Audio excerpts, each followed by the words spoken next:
Hello everyone, and welcome to the Saiyan What Ifs. So we are back with an interesting movie on what if Goku never met Bulma. But before we start, I just want to remind you to please subscribe to my channel and hit the like button if you enjoy my content. Let's start the story. Chapter 1. The Mountain's Shadow. Dawn broke over Mount Paozu in a wash of amber and gold.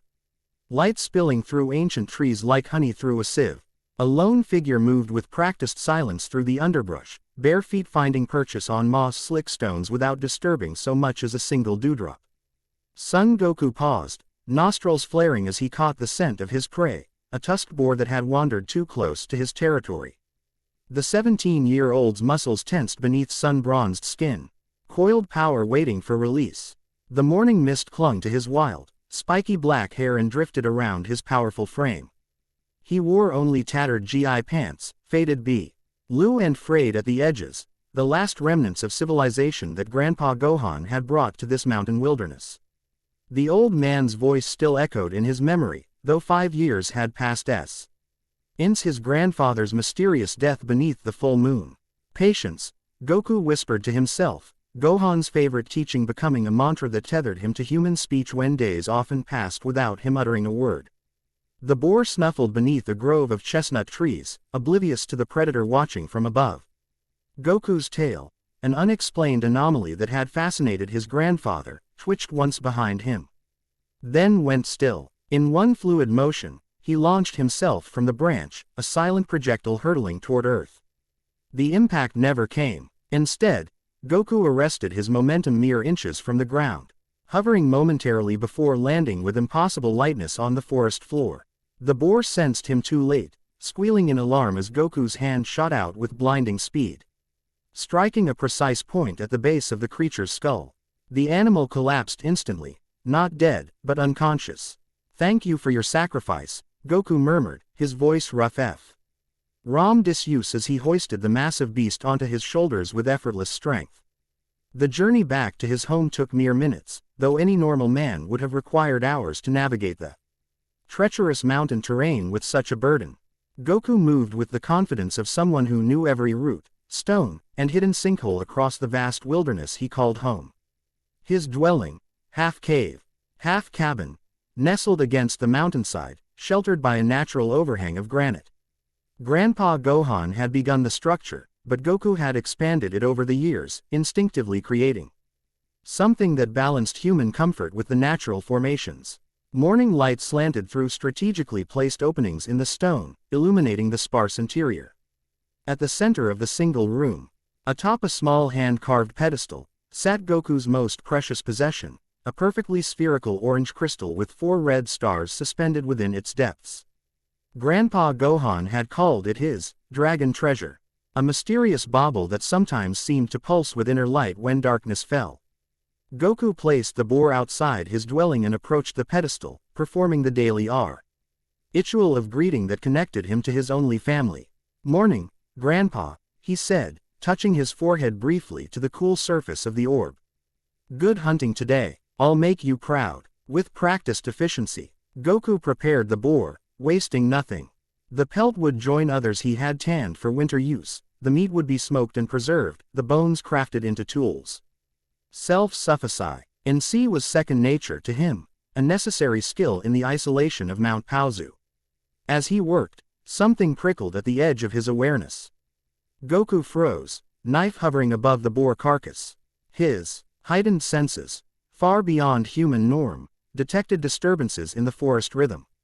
Birds had gone silent to the east. The wind carried unfamiliar scents, metal, chemicals, humans.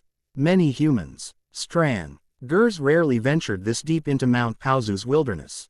Those foolish enough to try seldom survived the natural dangers, tigers larger than horses, quicksand bogs that could swallow a man in moments, poisonous flora that could kill with a single touch. Goku had learned these hazards as a child under Grandpa Gohan's tutelage, but outsiders lacked such knowledge. Curiosity overcame caution. Curing his grandfather's treasure inside a hidden compartment beneath the floor, another of Gohan's mysterious precautions, Goku melted into the forest, moving toward the source of the disturbance. He traveled swiftly through the canopy, leaping between branches that should not have supported his weight. The sounds grew clearer.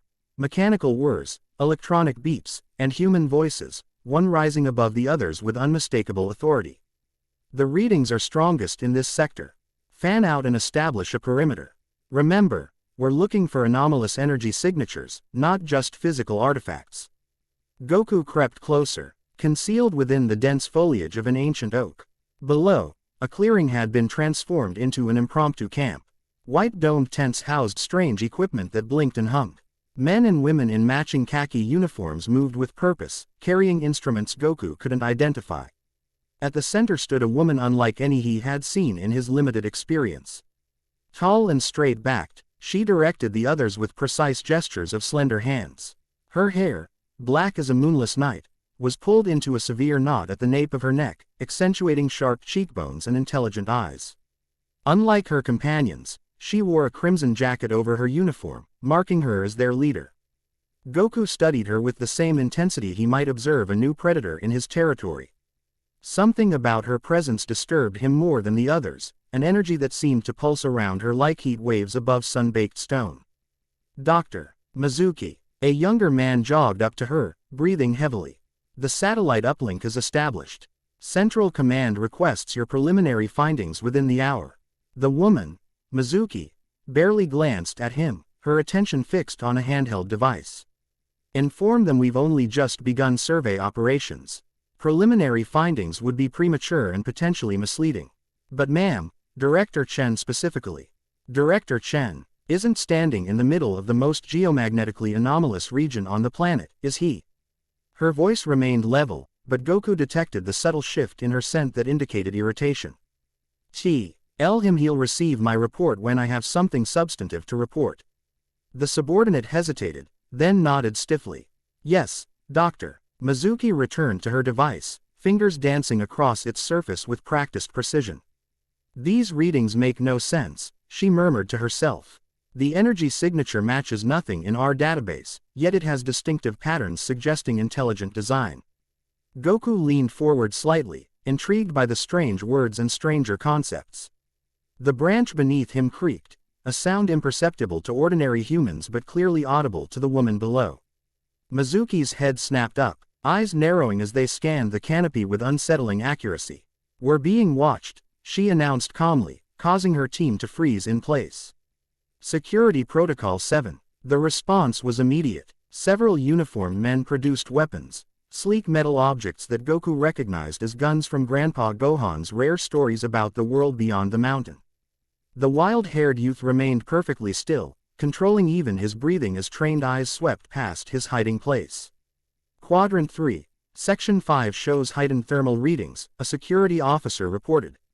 Aiming a different device toward Goku's position, Mizuki approached, studying the readout over the man's shoulder. Impossible. Those readings suggest a body temperature far beyond human norm. Animal, perhaps, the officer suggested. No known species matches this profile. Her voice dropped to a fascinated whisper. Whatever it is, it might be exactly what we're looking for. Before Goku could retreat, a piercing scream tore through the forest from the opposite direction. Heads swiveled toward the sound, faces paling in recognition. That's Hoshi, someone shouted. She was taking samples by the eastern ravine. Security team, with me, Mizuki ordered, already moving toward the source of the scream. Everyone else, secure the camp. Goku recognized the tone. The scream. Pure terror mixed with pain. He'd heard it before from travelers who stumbled into the territory of Mount Paozu's apex predator, the great sabertooth that locals called Shadowfang. The moss sieve cat hunted these forests with a cunning that Goku had come to respect over years of careful territorial negotiation. Without conscious decision, he moved. Branch to branch, tree to air to ground, his body a blur even to trained eyes. He reached the ravine moments before the humans, surveying the scene with one sweeping glance. A young woman lay sprawled on a rock outcropping 20 feet below the ravine's edge. Scientific equipment scattered around her. Blood darkened the stones beneath her leg where bone protruded through skin, a compound fracture that explained her continued moans of pain. More concerning was the massive feline form stalking toward her from the ravine floor, Shadowfang, drawn by the scent of blood and vulnerability. The saber-tooth was magnificent, 800-pound ds of muscle beneath a silver-black pelt, fangs extending a full 12 inches from its upper jaw. It moved with predatory grace, yellow eyes fixed on the injured woman with terrible intent. Goku didn't hesitate. He launched himself from the ravine's edge, intercepting the great cat's path with a landing that cracked the stone beneath his bare feet. He straightened slowly, facing the predator that towered over his substantial height. Shadowfang snarled, recognition flaring in those intelligent yellow eyes. They had encountered each other dozens of times over the years, establishing boundaries through displays rather than combat. Now, Goku deliberately placed himself between predator and prey, a direct challenge to the saber-tooth's dominion. "This one isn't for you," Goku said quietly, his voice carrying the rumble of a growl. The massive cat's muscles bunched, tail lashing as it considered this unexpected interference. Above them, voices approached the ravine's edge, the humans, finally arriving. "She's down there," someone shouted. "Oh God, is that?" Silence. Mizuki's voice cut through the panic. "Get the rescue equipment ready. Security, prepare to fire on that creature." Shadowfang's ears flattened at the unfamiliar voices. The saber-tooth took a threatening step forward, unwilling to abandon its claim to easy prey. Goku remained motionless until the precise moment the cat committed to its charge. Then he moved, not away, but toward the lethal fangs. His hand shot out with blinding speed, fingers curling around one massive fang as he pivoted, using the cat's momentum to redirect its half-ton bulk. The saber-tooth found itself abruptly facing away from its intended prey, confusion momentarily overriding aggression. "Go," Goku whispered, an ancient understanding passing between predators. "Others come with fire sticks. Not safe for you." Whether the great cat understood his words or merely the warning in his scent, Shadowfang gave a final warning snarl before retreating into the shadows of the ravine, dignity intact despite its thwarted hunt. Goku turned immediately to the injured woman, who stared up at him with eyes wide with pain and disbelief.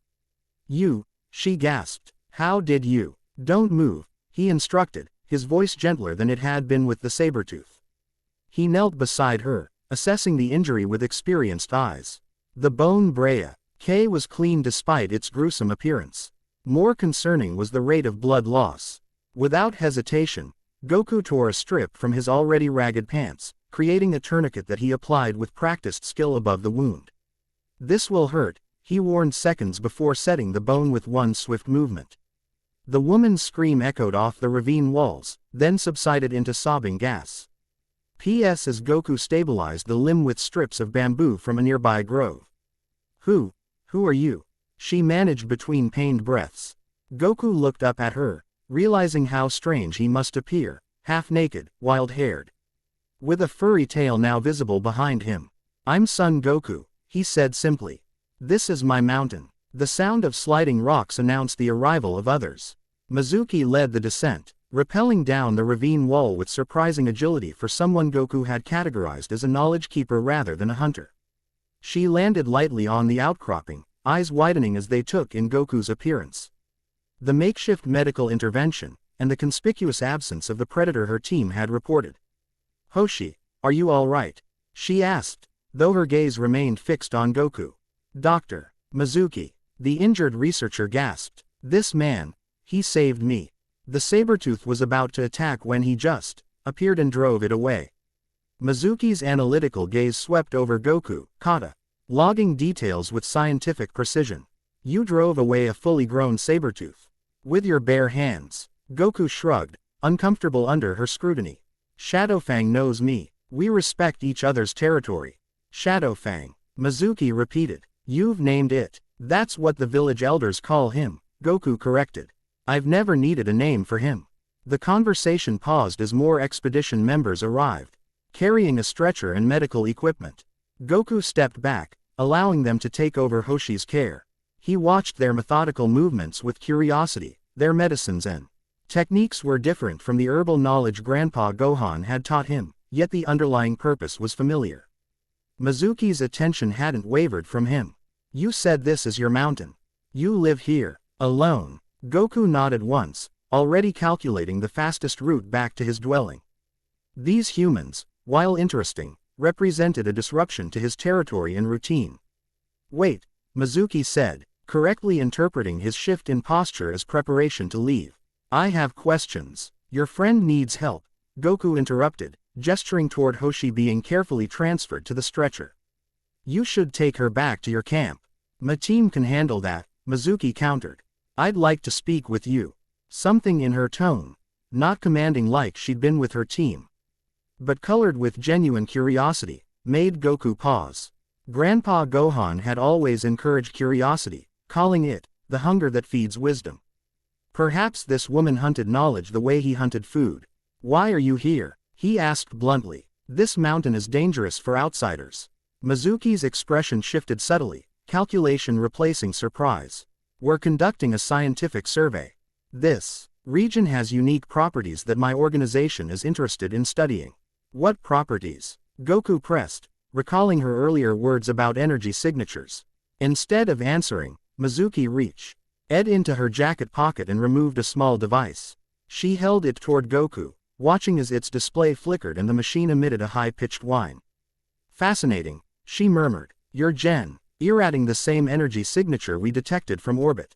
Goku frowned. I don't understand. That makes two of us, Mizuki said with unexpected candor.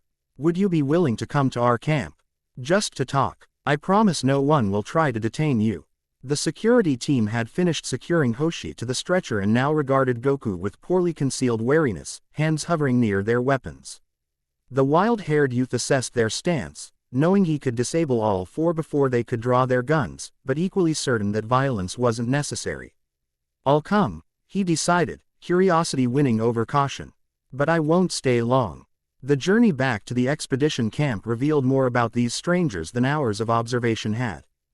Goku noted how they moved through the forest, cautious but determined, respecting the dangers without surrendering to fear.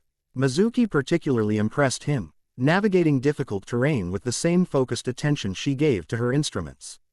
At the camp, Hoshi was immediately taken to a medical tent while Mizuki led Goku to a central pavilion filled with humming equipment. Expedition members stopped what they were doing to stare openly at the wild man with a tail, their expressions ranging from scientific interest to undisguised fear. Please, sit, Mizuki offered, indicating a folding chair beside a table covered in maps and strange devices. Goku remained standing, preferring the freedom to move if necessary. What do you want to know?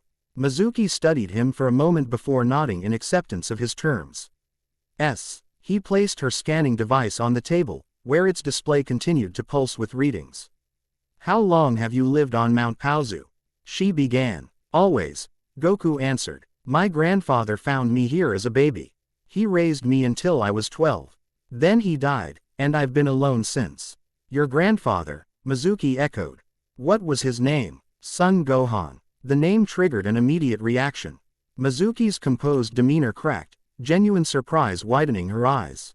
Son Gohan, the martial arts master. Goku nodded slowly. He taught me to fight.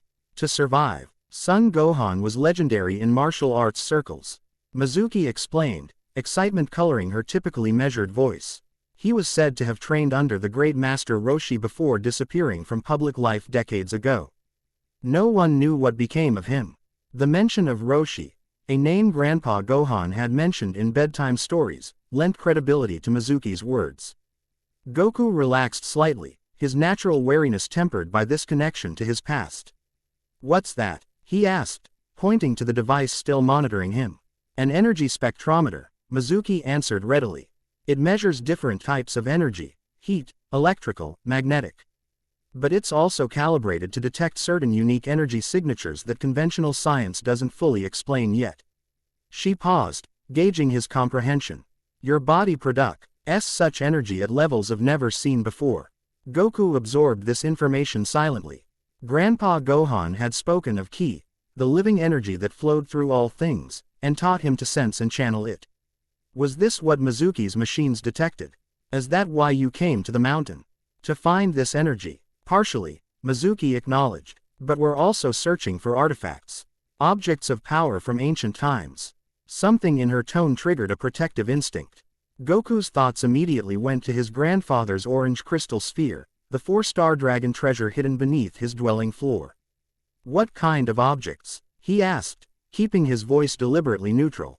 Mizuki reached into another pocket and withdrew a photograph, which she placed on the table between them.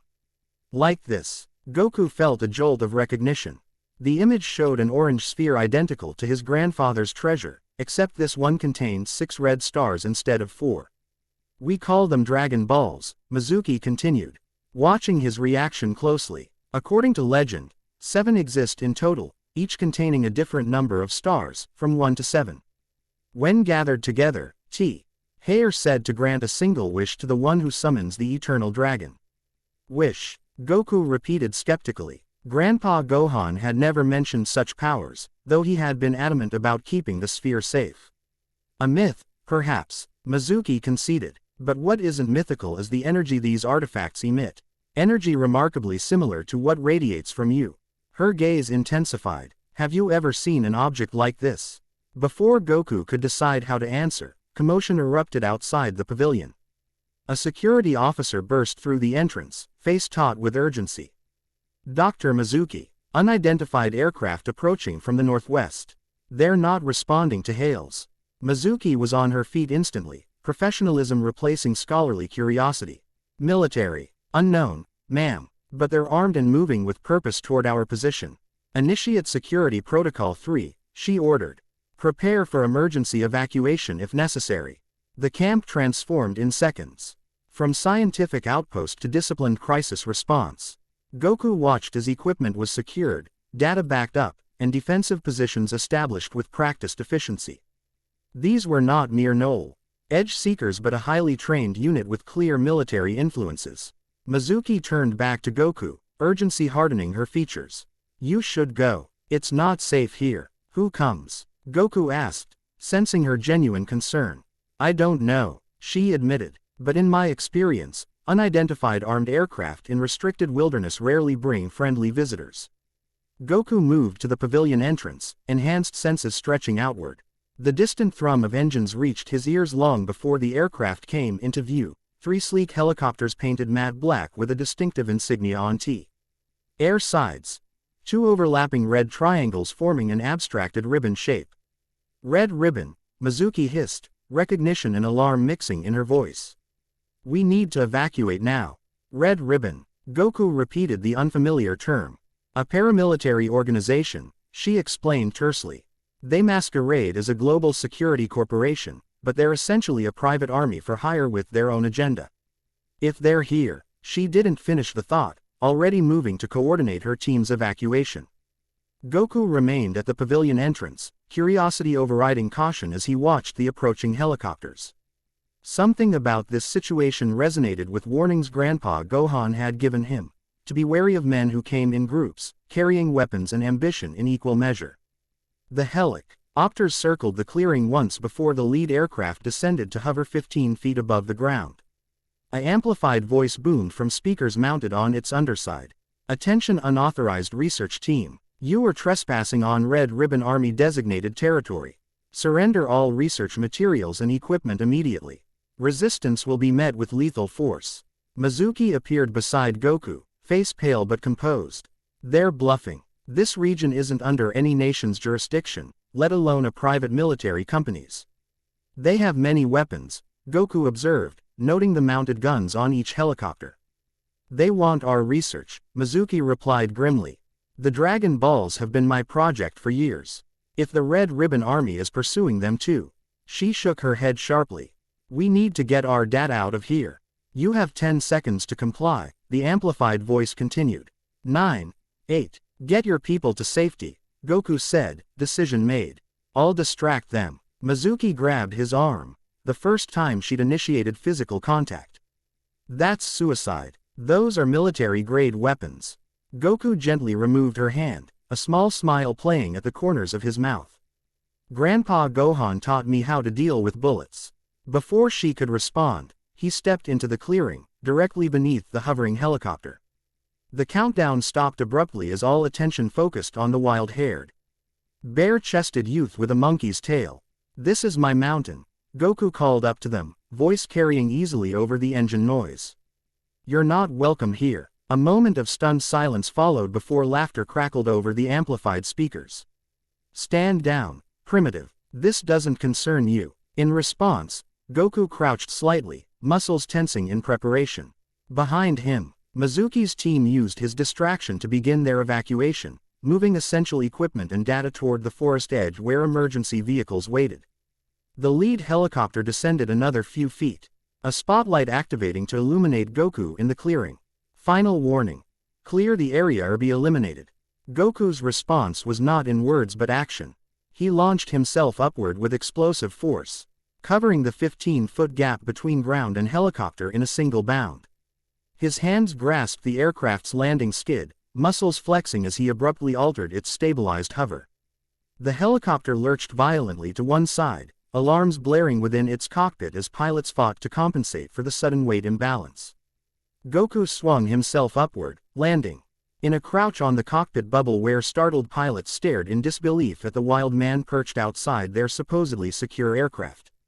Pandemonium erupted. The other helicopters banked sharply, weapon systems powering up with high-pitched whines. The lead aircraft spotlight swiveled frantically, trying to reacquire its target as Goku leapt from the cockpit to the main body of the helicopter. "What the hell is he?"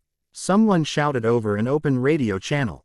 Goku moved with preternatural agility across the helicopter's surface, evading spotlight beams and targeting systems with equal ease.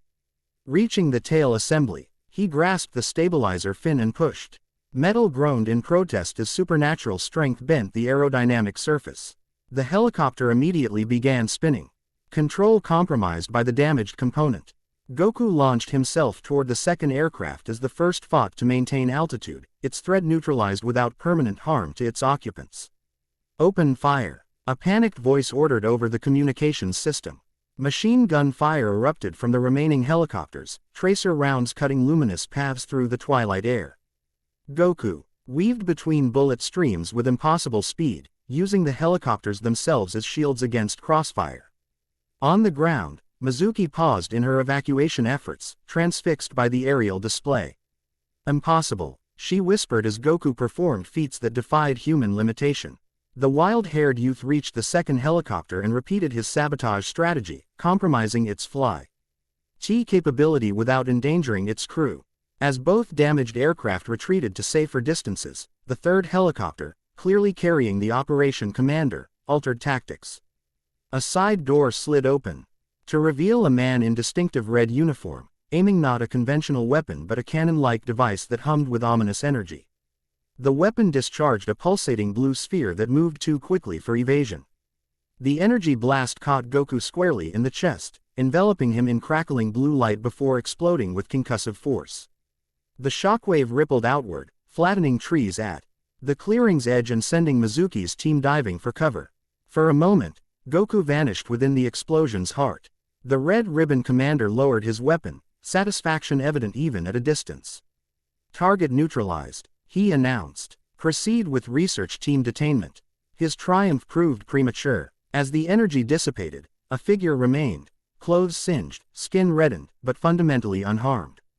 Goku hovered in midair, suspended by nothing visible to ordinary perception, arms crossed before him in a defensive posture that had absorbed the blast's impact. Even at a distance, the shock on the commander's face was evident. He raised his weapon for a second shot, but Goku moved first. The young warrior closed the distance to the third helicopter in the blink of an eye, fist connecting with the aircraft's main rotor assembly with precisely calculated force. Metal shattered, the rotor head disintegrating under impact that would have pulverized granite. As the helicopter began its uncontrolled descent, Goku grasped the commander's uniform front, yanking him from the doomed aircraft. With his free hand, he caught the energy weapon, examining it briefly before crushing its barrel like tissue paper. "No more," he told the terrified commander as they descended to the clearing floor, Goku controlling their fall with the same mysterious power that had allowed him to hover. Behind them, the pilotless helicopter crashed into the forest, erupting in flames but safely distant from the expedition camp. Goku set the commander on his feet but maintained his grip on the uniform. "Take your people and go. Don't return to my mountain." The commander, a decorated officer accustomed to inspiring fear rather than experiencing it, struggled to recover his composure. "You have no idea who you're dealing with. Freak. The Red Ribbon Army doesn't forget enemies." "Neither do I," Goku replied simply, releasing the man with a slight push. Remember that. The two damaged helicopters had returned, hovering uncertainly at the clearing's edge. The commander straightened his uniform with forced dignity before backing toward them. This isn't over, he promised. We'll be watching. So will I, Goku answered, watching impassively as the commander was retrieved by one of the compromised aircraft. Both helicopters departed swiftly, disappearing beyond the mountain peaks within minutes. In the sudden quiet, Goku became aware of stares from the expedition members who had witnessed the confrontation. Mizuki approached slowly, her composed demeanor unable to fully conceal her awe. That was, she paused, searching for adequate words. I've never seen anything like it. What you did shouldn't be physically possible. Goku shrugged, uncomfortable with her scrutiny. The fight had required minimal effort, hardly worth such fascination. They threatened your people. I stopped them. You saved us, Mizuki corrected. At significant personal risk. No risk, Goku disagreed. They were weak. His casual dismissal of what her team perceived as overwhelming military force clearly unsettled Mizuki. She studied him with renewed intensity, scientist and straight, just visibly warring within her analytical mind. Who trained you? She finally asked. Son Gohan was a legendary martial artist, but what you just demonstrated goes beyond any known martial art. Grandpa taught me basics, Goku explained, rolling his shoulders to dispel residual energy from the brief combat. The rest I learned myself. From animals. From the mountain. He gestured to the wilderness surrounding them. Everything here is my teacher. Mizuki absorbed this with visible skepticism. And the flight, the immunity to energy weapons. Your tail, were those also self-taught? Goku's hand instinctively moved to touch his tail, a feature Grandpa Gohan had never fully explained, merely cautioning him to keep it protected and never to look at the full moon. I've always had these abilities. Which makes you uniquely valuable, Mizuki concluded, her scientific detachment returning. The Red Ribbon Army wouldn't commit resources to this remote location without significant incentive. They're after the Dragon Balls, just as we are, though for very different purposes. What purposes? Goku asked, suddenly wary again. My organization seeks knowledge, Mizuki answered carefully. The Dragon Balls represent technology or natural phenomena beyond current scientific understanding. We want to study them, learn their secrets. And these Red Ribbon people? Mizuki's expression darkened. Based on their reputation, nothing beneficial to humanity. Power, control, dominance. She glanced toward the still-burning helicopter wreckage. You've made an enemy today. They'll be back, with greater numbers and better intelligence about your capabilities. Goku considered this, remembering Grandpa Gohan's lessons about consequences and responsibility. Then I'll defeat them again. They won't underestimate you twice, Mizuki warned. And they won't care who gets caught in the crossfire. She gestured to her team, now regrouping after the interrupted evacuation. We're leaving immediately. This site is compromised. Goku nodded, already turning to return to his mountain home. The human drama, while momentarily interesting, remained peripheral to his solitary existence. Wait, Mizuki's voice stopped him. Come with us. Goku glanced back, surprise evident in his expression. Why? Because the Red Ribbon Army will return, in force, she explained. Because they, now interested in both the Dragon Balls and you. Because your grandfather's treasure isn't just a keepsake, it's one of the 7 Dragon Balls, isn't it? The accuracy of her deduction confirmed Goku's earlier suspicion that Mizuki was dangerous in her own way, not through physical strength but through perception and intelligence. How did you know? He asked quietly. Your reaction when I showed you the photograph. The energy signature centered on your dwelling. Logic. She stepped closer, voice dropping to ensure privacy from her curious team members. I don't care about whatever wish these artifacts might grant.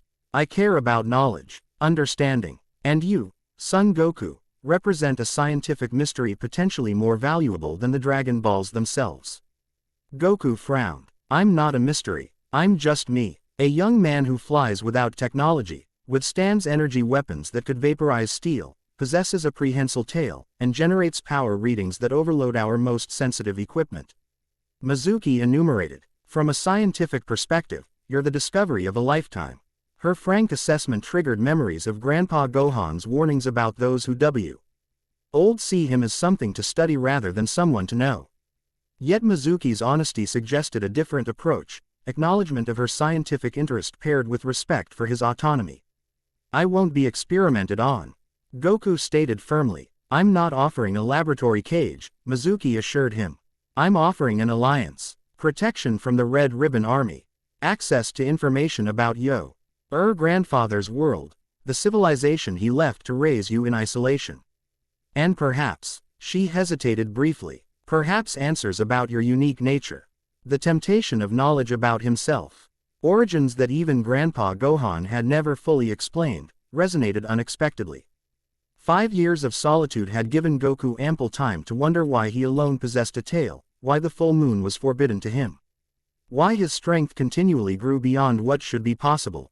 Still, leaving the mountain meant abandoning the only home he'd ever known. My grandfather's treasure stays with me, he stipulated, decision forming.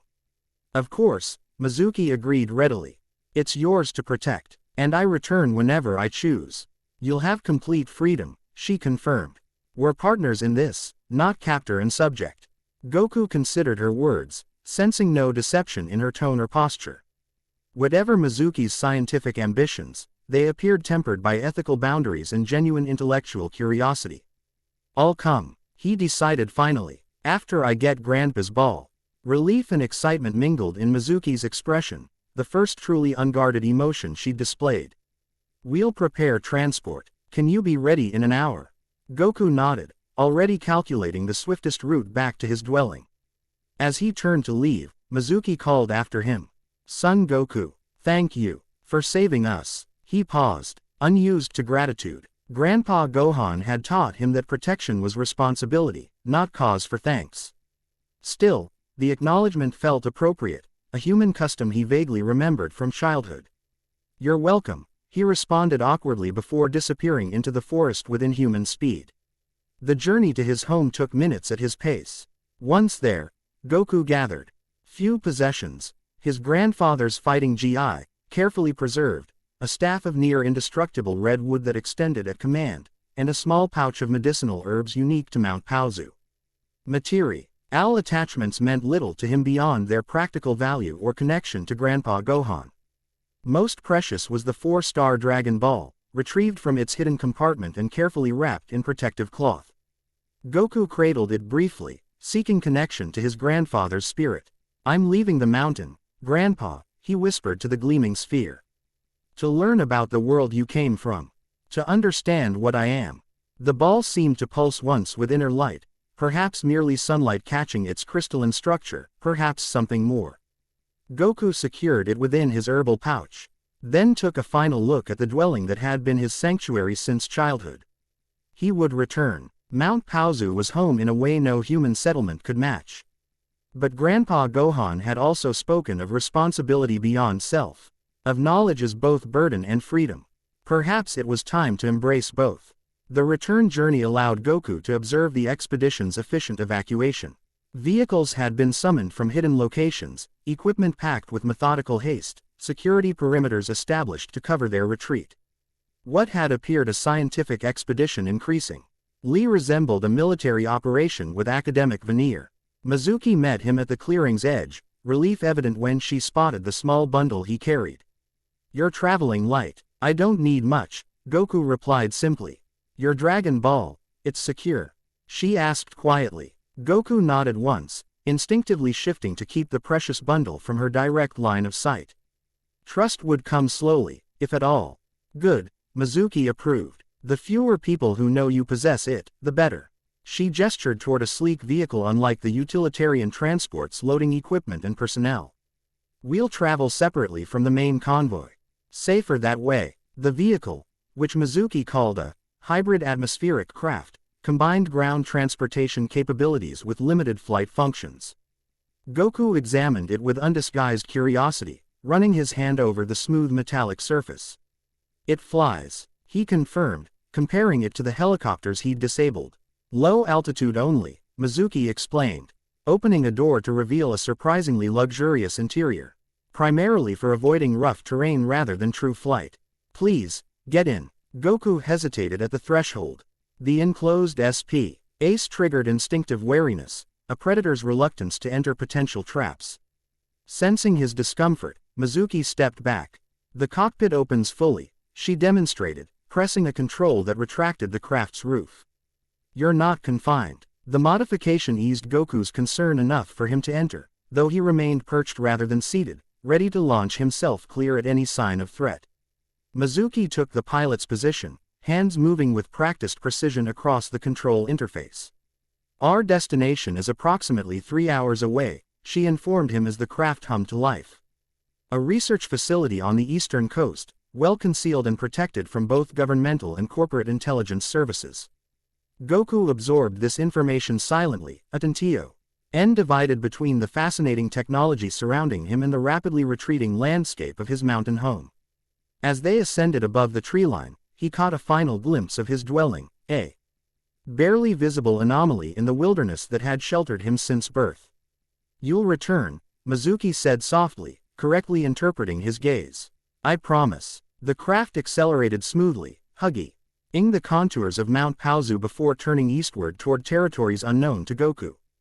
Below them, forests gave way to rolling grasslands, then scattered human settlements that grew progressively larger and more complex. Goku watched this transition with fascination, remembering Grandpa Gohan's stories about cities and civilization. The old man had described humanity as both miracle and madness, capable of extraordinary creation and terrible destruction in equal measure. Why did Grandpa Gohan leave? He asked suddenly, breaking the companionable silence that had developed during their journey. Mizuki considered the question carefully. I can only speculate based on historical records. Son Gohan was a martial arts master of legendary skill, but also known for his philosophical nature. The stories say he became disillusioned with competitive fighting and the commercialization of martial arts. Commercialization. Goku repeated the unfamiliar word. Turning something sacred into something sold, Mizuki clarified. Taking the art of combat, which masters like your grandfather viewed as spiritual discipline, and reducing it to entertainment or profit. Goku nodded slowly. This aligned with Grandpa Gohan's teachings about martial arts as path to self-knowledge rather than dominance over others. But there may have been more to it, Mizuki continued thoughtfully. The timing of his disappearance coincides with rumors about a mysterious infant discovered in the wilderness. Some claimed the child possessed unusual abilities, and a tail. Goku's gaze sharpened. It seems likely, Mizuki confirmed. Which raises fascinating questions about your origins. Questions that might be answerable with the right resources and research. Grandpa never told me, Goku admitted quietly. He said I was special but never explained how or why.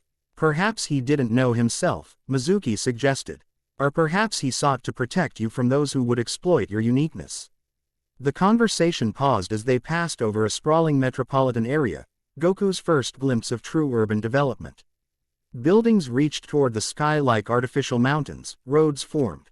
Complex patterns carrying countless vehicles, and millions of humans moved through structured environments entirely of their own creation. So many, he murmured, overwhelmed by the scale of humanity laid out beneath them. This is only a minor regional capital, Mizuki informed him. The true global centers are many times larger. The concept staggered Goku's understanding. On Mount Paozu, he might go months without encountering another human. Now he looked upon more people than he could comprehend existing simultaneously. How do they breathe? He wondered aloud. Where do they hunt? Mizuki smiled slightly, the first expression of genuine amusement she'd displayed. They don't hunt. Food is produced industrially and distributed through complex economic systems. As for breathing, she glanced down at the visible pollution haze. That's increasingly problematic in urban centers. The craft continued eastward, leaving the city behind for coastal regions where human settlement and natural features predominated once more. Goku relaxed visibly as artificial landscapes gave way to forests and shorelines. Almost there, Mizuki announced as they approached what appeared to be uninhabited coastline. Prepare for descent. The craft banked toward a cliff face overlooking the ocean, maintaining course directly toward solid rock. Goku tensed, prepared to seize control or escape, but Mizuki remained calmly focused on her instrumentation. At the last possible moment, a section of the cliff face shimmered and dissolved, revealing a concealed hangar entrance. The craft slipped smoothly into the hidden facility, settling onto a landing pad among several similar vehicles. "Welcome to Horizon Institute," Mizuki announced as the craft powered down. One of the world's most advanced research facilities, and one of its best-kept secrets. The hangar itself impressed Goku with its scale and technology, easily accommodating dozens of aircraft while maintaining environmental controls that kept the vast space at perfect temperature despite the ocean's proximity. Personnel in uniforms similar to the expedition teams moved with purpose among the vehicles, though all paused momentarily to observe the new arrival. As the craft's canopy retracted fully, Goku emerged in a single fluid movement, landing lightly beside the vehicle rather than using the provided steps. His enhanced senses immediately cataloged his surroundings: escape routes, potential weapons, defensive positions, a survival instinct that Grandpa Gohan had encouraged rather than suppressed. Mizuki joined him, noting his alertness with approval. "Your caution is warranted but unnecessary here. You're a guest, not a specimen." "This place smells of metal and chemicals," Goku observed, nose wrinkling slightly. "And many humans. Approximately 300 researchers and support staff," Mizuki confirmed. "All dedicated to advancing human knowledge in various disciplines: physics, biology, archaeology, anthropology." She led him toward a massive elevator at the hangar's rear, security systems scanning them both before granting access. "Your quarters have been prepared adjacent to mine. I thought familiar presence might ease transition to this environment." The consideration surprised Goku. Despite her scientific interest in his abilities, Mizuki consistently demonstrated respect for his comfort and autonomy. Perhaps Grandpa Gohan's warnings about men in laboratories required nuanced application. The elevator descended silently through multiple levels before opening onto a corridor more reminiscent of luxury accommodation than research facility. Natural materials, wood, stone, living plants, softened the technological elements, creating an environment that immediately eased Goku's urban tension. "Your space," Mizuki announced, stopping before a doorway that opened automatically at their approach. The chamber beyond exceeded anything Goku had imagined. Spacious and open, it incorporated living trees and flowing water features around simple, elegant furniture. One wall was entirely transparent, revealing oceanic depths beyond, an underwater window to a marine world Goku had never encountered.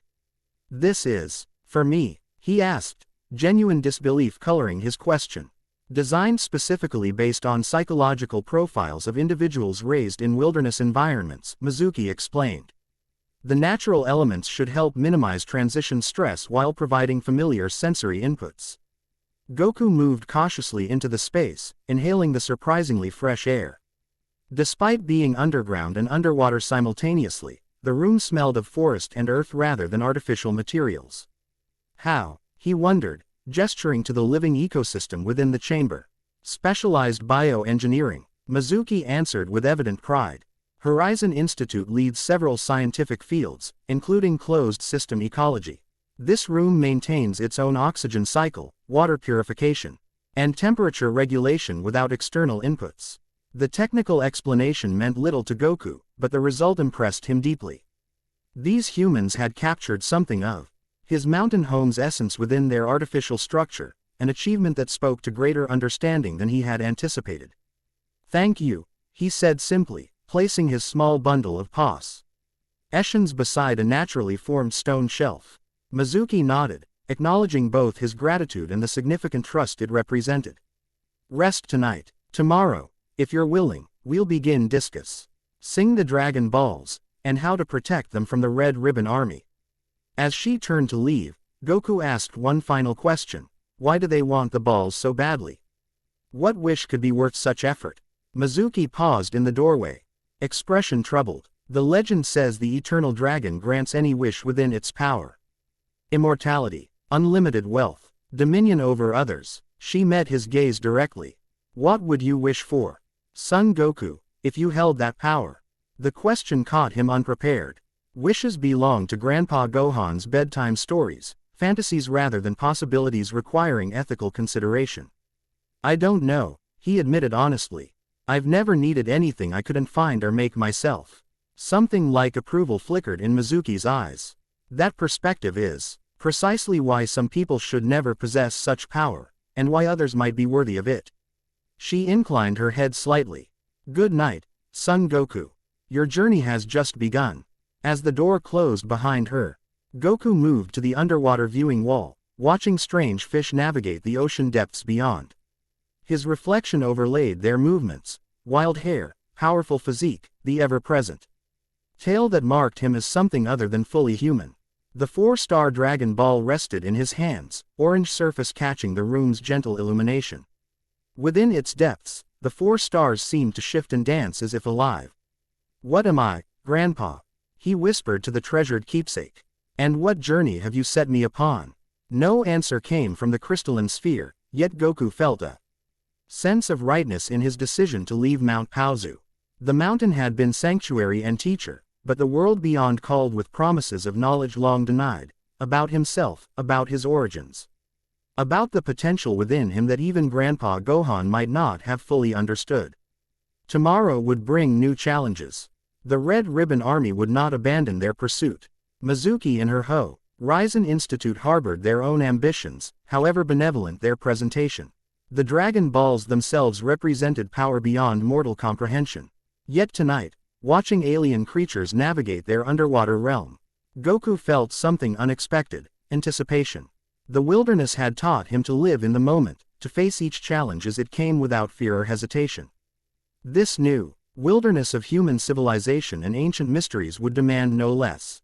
He was Son Goku, raised by the legendary martial artist Son Gohan, guardian of the 4-star Dragon Ball, protector of Mount Paozu.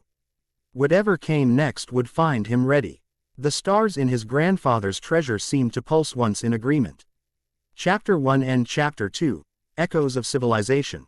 Eastern capital emerged from the horizon like a metallic mountain range, geometric and unyielding against the natural landscape. From the observation deck of Mizuki's hover transport, Goku watched the sprawling metropolis gr. Impossibly larger with each passing minute. A week had passed since his arrival at Horizon Institute. 7 days of medical examinations, combat demonstrations, and endless questions about his life on Mount Paozu. Now, Mizuki had deemed him adequately prepared for urban immersion. Impressive, isn't it? Mizuki appeared beside him, her crimson research jacket exchanged for a tailored business suit that matched the steel-gray skyline. 20 million people living in mutual dependence. The largest population center on the eastern continent. Goku's tail twitched with unconscious agitation. How do they not fight for territory? Quote, they do, just not with fists. Mizuki's lips curved slightly. Money, politics, social status, civilization merely transforms territorial combat into more abstract forms. The transport banked sharply, descending toward a landing pad atop one of the taller structures. Goku braced himself against the sudden movement, still uncomfortable with mechanical Vel despite Mizuki's assurances of its safety.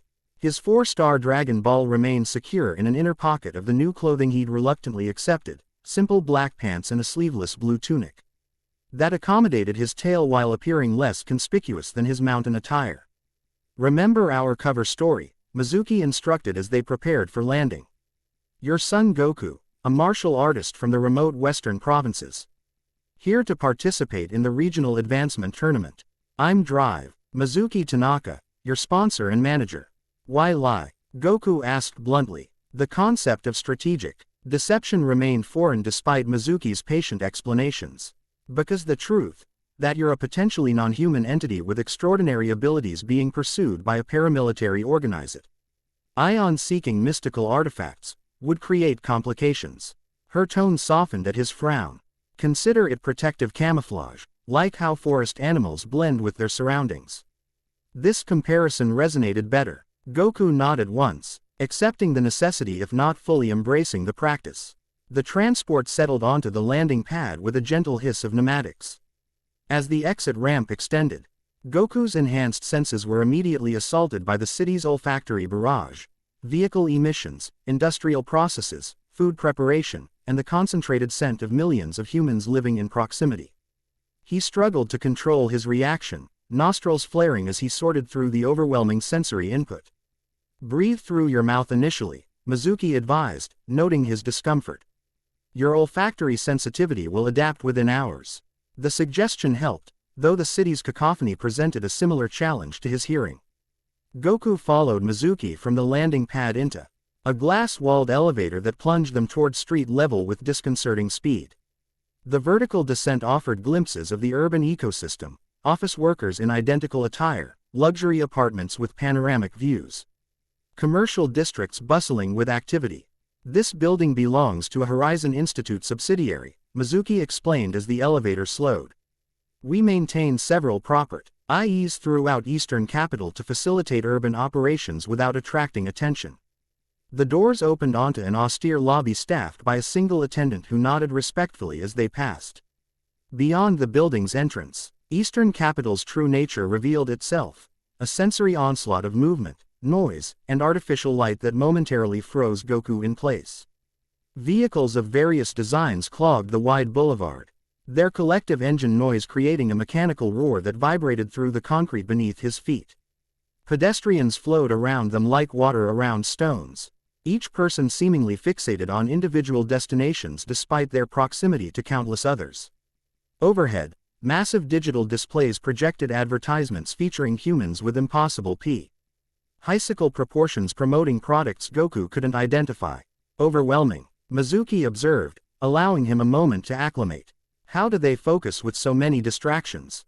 Goku wondered, tracking the movements of a pickpocket working the crowd 30 meters away, a predator-prey dynamic he instantly recognized despite its urban context. They don't. Most urbanites develop selective perception, conscious awareness of only what directly concerns them. Mizuki guided him into the pedestrian flow, an evolutionary adaptation to information overload. They navigated the crowded sidewalks toward a destination Mizuki hadn't specified. Goku matched her pace while maintaining hyperawareness of their surroundings, instinctively cataloging potential threats, escape routes, and defensible positions.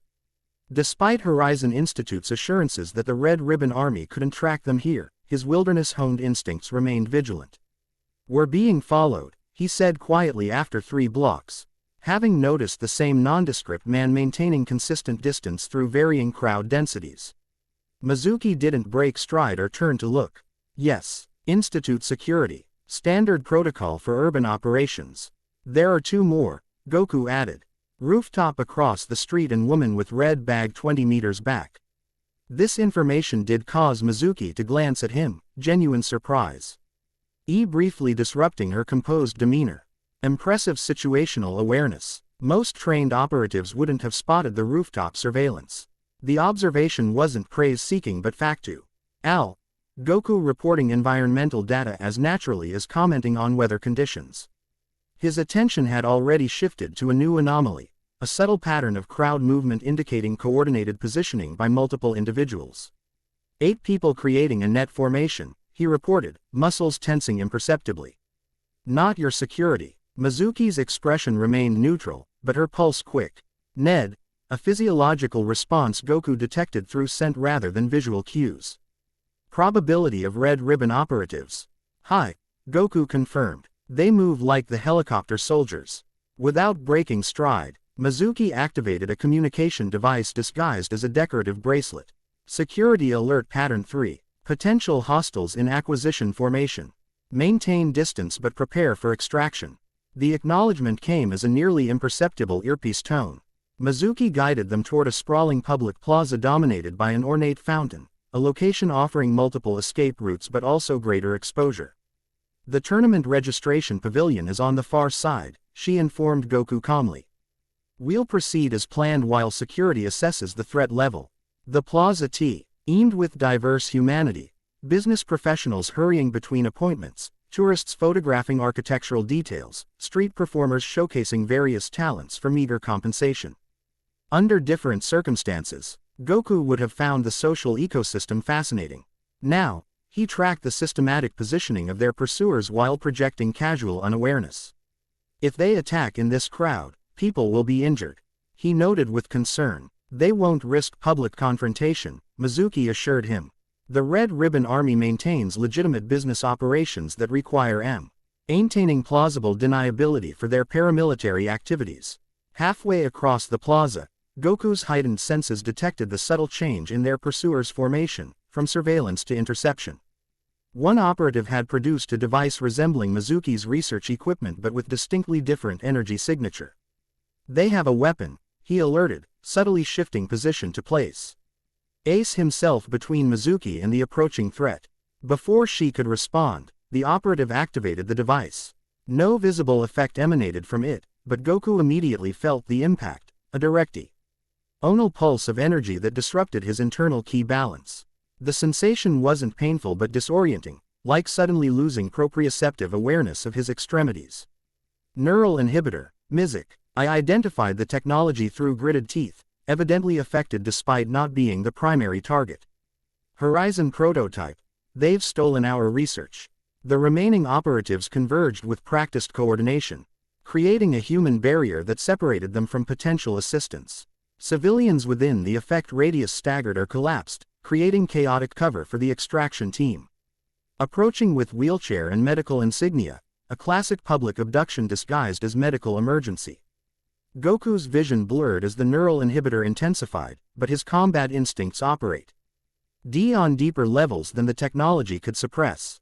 He registered the positions of all 8 operatives, calculated optimal counterattack sequences, then deliberately swayed as if more severely affected than reality. "Goku." Mizuki managed through the disorientation, "Don't resist." Her warning came too late. The nearest operative reached for Goku's arm, intending to guide the seemingly incapacitated target toward the waiting wheelchair. The moment physical contact occurred, Goku executed his response, not with the full force that would have shattered bone, but with precisely calibrated pressure against nerve clusters that rendered the operative instantly unconscious. To observers, it appeared the man simply collapsed, another victim of whatever was causing people to fall throughout the plaza. The operative controlling the neural inhibitor increased its output, creating a wider disruption that disguised their true purpose amid generalized chaos. Goku's Saiyan physiology adapted with remarkable speed, his ki restructuring to resist the technological interference. With measured movements that appeared like stumbling to observers, he systematically neutralized 3 more operatives through momentary contacts that resembled accidental collisions. The remaining team members recognized their extraction plan was compromised. The inhibitor operator switched tactics, focusing maximum output directly at Goku while 2 operatives abandoned subtlety to physically restrain him. They discovered too late the error in this approach.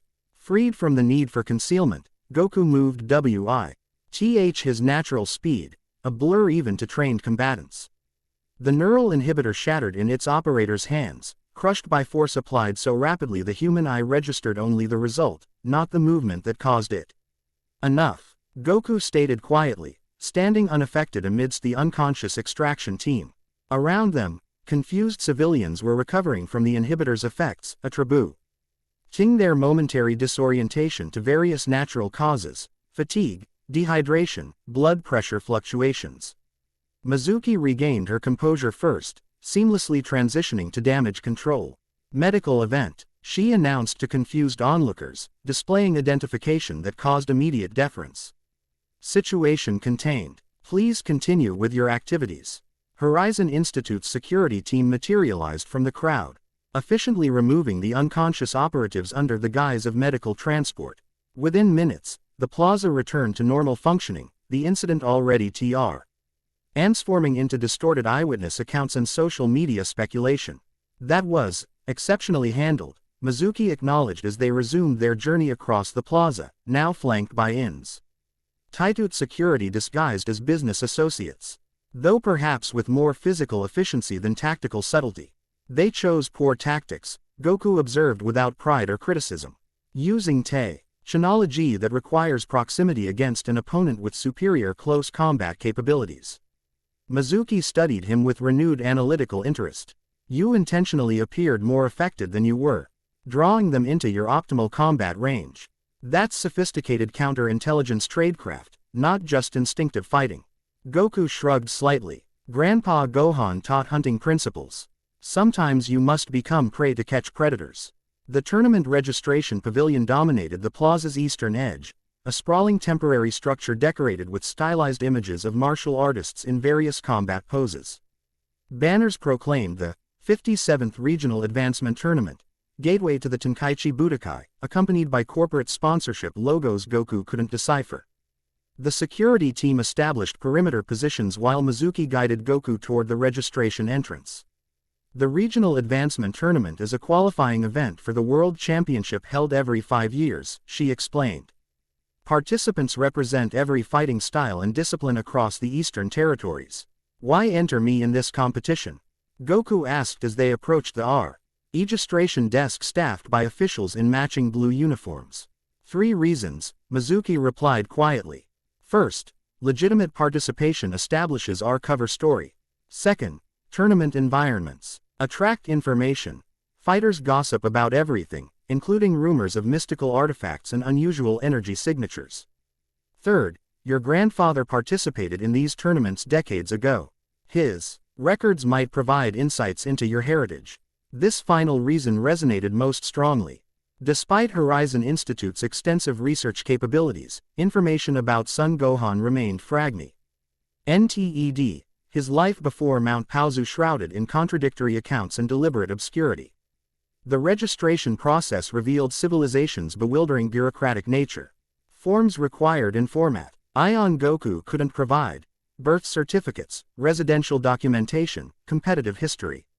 Mizuki smoothly intercepted these challenges, producing documentation that satisfied administrative requirements without revealing their fabricated nature. Next applicant. The registration official, a heavy-set man with perpetually damp forehead, barely glanced up from his computer terminal. Name and fighting discipline. Son Goku. He answered as instructed. Mountain-style martial arts. The official paused, fingers hovering above his keyboard. Mountain style. Never heard of it. What recognized school or lineage? Before Mizuki could intervene with prepared explanations, the official's supervisor, an elderly man with stooped shoulders and faded tournament staff uniform, approached with sudden interest. Did you say son? The old man peered at Goku through thick spectacles. Any relation to Son Gohan of the Turtle School? The unexpected reference to Grandpa Gohan's formal training Ted and opening Mizuki immediately exploited. His grandson, she confirmed smoothly. Trained directly by Master Gohan in isolation before his passing. The supervisor's roomy eyes widened.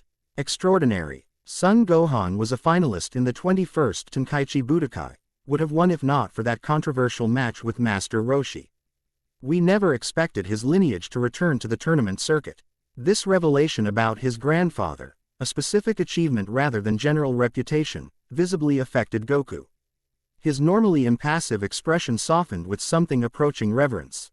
Grandpa fought here, he asked quietly. Not just fought. Revolutionized tournament combat. The old supervisor gestured expansively. His integration of Turtle School fundamentals with innovative key manipulation techniques influenced an entire generation of martial artists. He turned to the confused registration official. Process his application immediately. Classification exemption code Legacy 7. The bureaucratic obstacles vanished instantly. Within minutes, Goku received tournament credentials and assignment to the qualifying rounds scheduled for that evening. The supervisor insisted on personally escorting them to the competitors' orientation area, regaling them with increasingly elaborate stories about Son Gohan's tournament achievements. Your grandfather's last public appearance was 35 years ago. The old man reminisced as they entered a spacious dojo where participants prepared for qualification matches. He announced his retirement from competitive fighting to pursue spiritual enlightenment in the wilderness. Many thought he'd eventually return to found his own school, but he shrugged expressively. The martial arts world lost a transformative presence when he chose seclusion. Mizuki observed Goku's reaction to this information with scientific curiosity. Were you close to Master Gohan? She asked the supervisor strategically. Merely an admiring junior official back then. He admitted. But I cataloged all his matches for the tournament archives. The footage was digitized recently. Would you be interested in viewing it? The opportunity exceeded their operational expectations. That would be invaluable, Mizuki confirmed. Son Goku has trained in isolation and never seen his grandfather's tournament performances. Wait here. The supervisor departed with excitement that belied his advanced age. I'll retrieve the archive access codes immediately. When they were momentarily alone, Goku turned to Mizuki. You didn't tell me Grandpa was famous. I didn't know the extent of his reputation, she admitted. Historical records indicated significant tournament participation, but not this level of continued reverence decades later. Before they could discuss further implications, the dojo's atmosphere shifted perceptibly. Other competitors, previously engaged in warm-up exercises or quiet meditation, had noticed the supervisor's unusual deference to the new arrival. Curiosity and skepticism radiated from the assembled fighters, manifesting in not quite subtle observation and whispered speculations.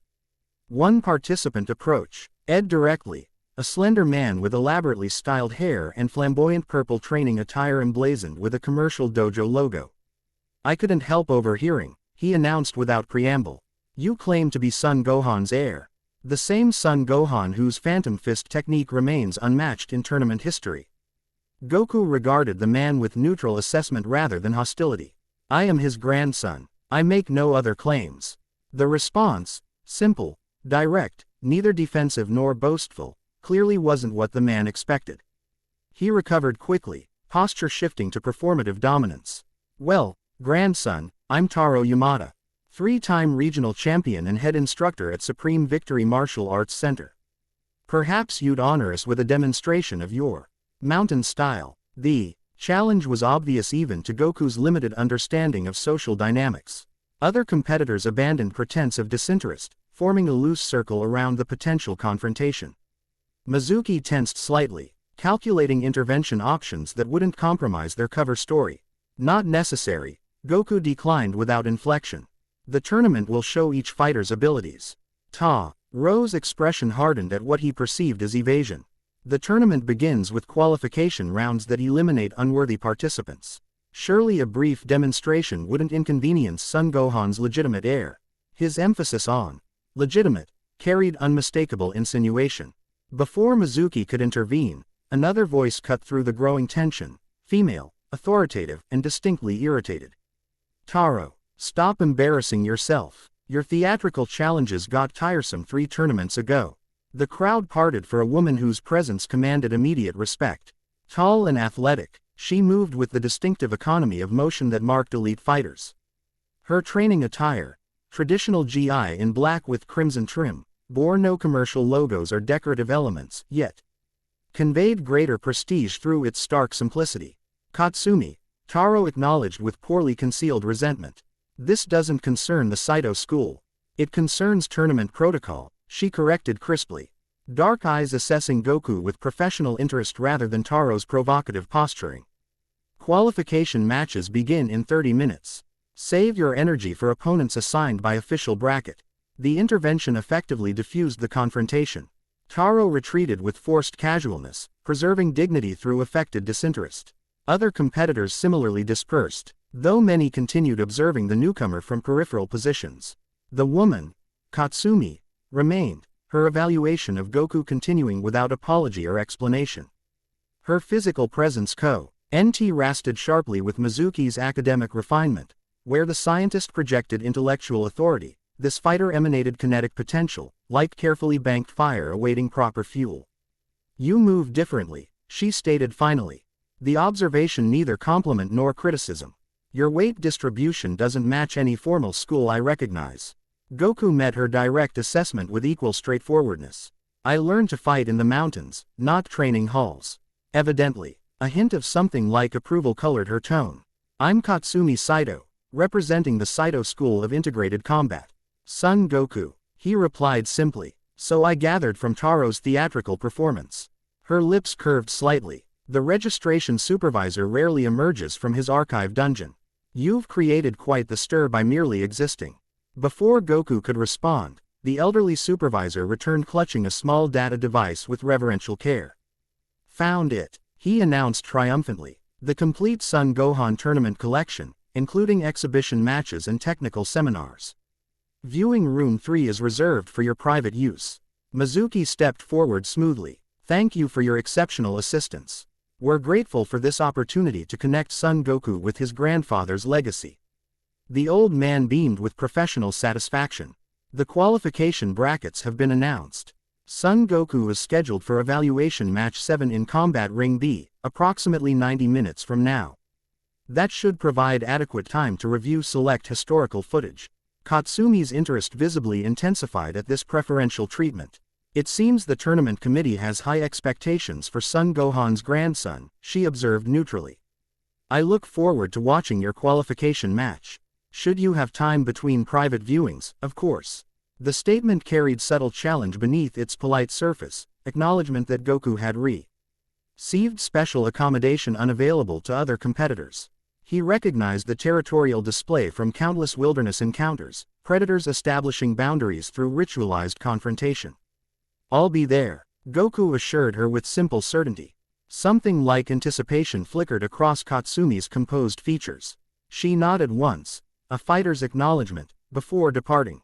With the same efficient movement that had marked her arrival, the supervisor guided them to a small viewing room equipped with surprisingly advanced projection technology. The system is preloaded with all relevant footage, he explained, activating the equipment with practiced ease. I've taken the liberty of creating a chronological sequence showing Master Gohan's technical evolution across tournaments. The first images materialized in three-dimensional clarity, a younger son Gohan demonstrating kata at the tournament check-in. Even in this preliminary evaluation, his movement quality rev.aled mastery beyond mere technical proficiency. Each position flowed seamlessly into the next, energy contained and directed with precision that transformed violence into artistry. Goku stepped closer to the projection, recognition and wonder mingling in his expression. "Grandpa," he whispered, reaching toward the image before catching himself. The supervisor nodded with understanding. "I'll leave you to experience this privately. When you're ready for your qualification match, simply follow the corridor to the main competition floor." With a respectful bow, he departed, closing the door behind him.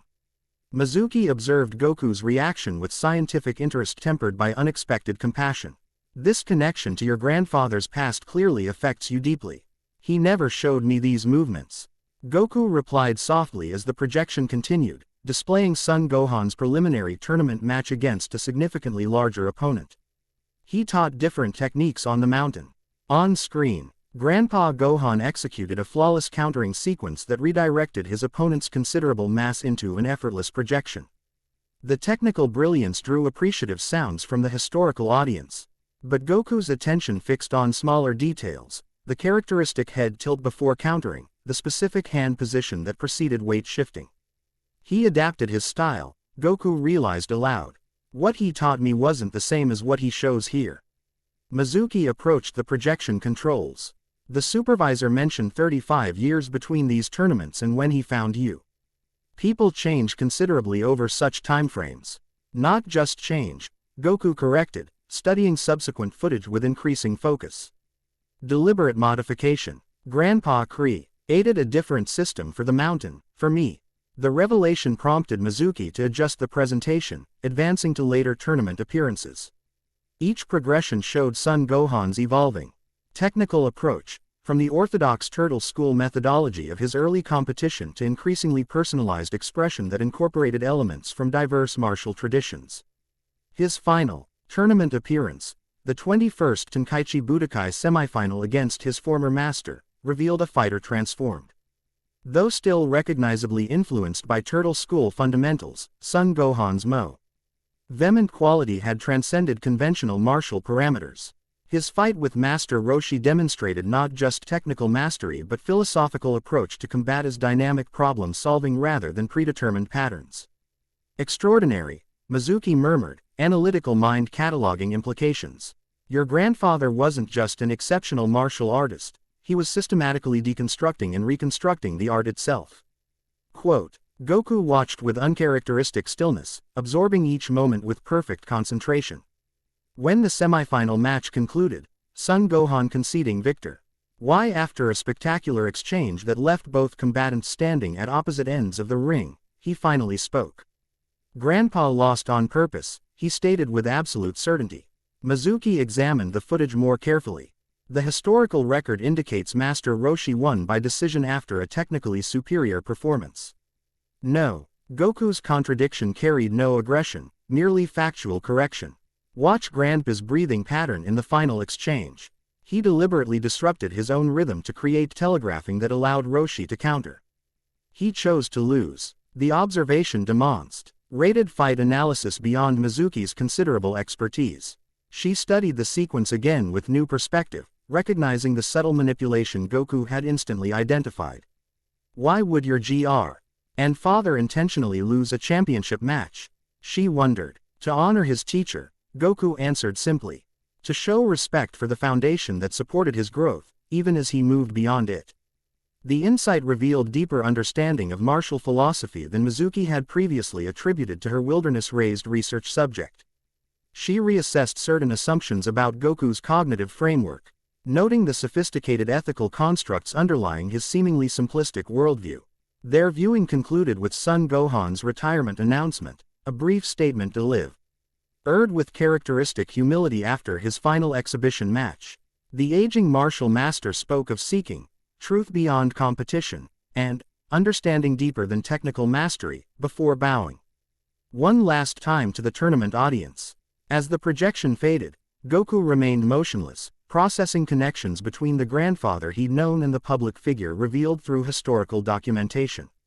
He never mentioned any of this, he said finally. Never spoke of tournaments or trophies or being famous. Perhaps because he had transcended those concerns, Mizuki suggested. The Son Gohan who raised you had evolved beyond seeking validation through competition or public recognition. Goku nodded slowly, accepting this interpretation. The mountain was his true path, not a retreat from the world. Their contemplation was interrupted by a discreet notification tone. The qualification matches were beginning. Mizuki deactivated the projection system, noting the time remaining before Goku's scheduled evaluation. Are you prepared for your qualification match? She asked as they exited the viewing room. The competition format may differ from your previous combat experience. Fighting is fighting, Goku replied with characteristic directness. Rules change details but not fundamentals. The main competition floor had transformed during their absence. 4 elevated combat rings now dominated the space, surrounded by tiered seating for spectators and officials. Each ring featured distinctive surface materials, traditional wooden floors, modern synthetic impact mats, stone aggregate platforms, and sand-filled containment areas, representing different combat environments. Qualification matches had begun on 2 rings, drawing enthusiastic response from the growing audience. The tournament combined ceremonial pageantry with efficient processing of combatants, fighters introduced with stylized announcements before completing evaluation matches that rarely exceeded 2 minutes. Ring B is yours. Mizuki indicated the stone aggregate platform where officials prepared for the next competitor pairing. All observe from the designated manager section. Goku nodded, already studying the evaluation process through observation of ongoing matches. Each qualification followed consistent format. Introduction of competitors, brief exchange demonstrating technical proficiency. Official assessment based on predetermined criteria rather than victory conditions. As Mizuki departed for her designated area, Katsumi Saito materialized beside Goku with the same silent efficiency that had marked her earlier movement. Enlightening historical review, she inquired, tone balancing between professional courtesy and subtle challenge. Yes, Goku acknowledged simply. Grandpa Gohan was different here than on the mountain. Something in his straightforward response seemed to satisfy Katsumi's assessment. Most true masters present different aspects in different contexts, she observed. Public performance rarely reveals complete methodology. Before Goku could respond, tournament staff approached to direct him toward Ring B preparation area. Katsumi stepped aside with efficient grace. Though not before offering a final observation, your evaluation opponent is Taro. He requested the assignment specifically. The information clarified contextual dynamics that might otherwise have escaped Goku's limited social awareness. The earlier confrontation wasn't random but calculated positioning for competitive advantage, establishing psychological dominance before physical contest. Ring B's stone surface presented distinctive tactical considerations, limited traction, increased impact force, and sound conduction that revealed opponent positioning through subtle vibration. Goku assessed these factors automatically as he approached the designated entry position where officials verified his credentials. From the opposite side, Taro made his entrance with theatrical flourish, acknowledging audience recognition with practiced gestures that emphasized his regional champion status. His purple training attire had been exchanged for performance-oriented competition gear bearing prominent sponsor logos and his commercial dojo insignia. Evaluation Match 7. The ring announcer's voice reverberated through the arena's sound system. Taro Yamada, three-time regional champion representing Supreme Victory Martial Arts Center, versus Son Goku, independent practitioner of mountain-style martial arts. The slight hesitation before Goku's fighting discipline drew scattered laughter from knowledgeable audience members, an inside joke regarding unrecognized fighting systems that frequently appeared at regional qualifications. Taro played to his reaction with exaggerated stretching motions that emphasized his professional preparation compared to Goku's static readiness. The head official, a middle-aged woman with the distinctive bearing of a retired competitor, approached center ring with clipboard and microphone. Qualification evaluation criteria are as follows: technical proficiency, tactical awareness, energy control, and adherence to tournament safety protocols. This is not a victory condition match but skill assessment. Commence when ready. She stepped back to the ring edge, clipboard poised for notation. Taro immediately opted his school's distinctive opening stance, a modified karate posture with commercially recognizable flourishes added for dramatic effect. Let's see this mysterious mountain style, grandson of Gohan.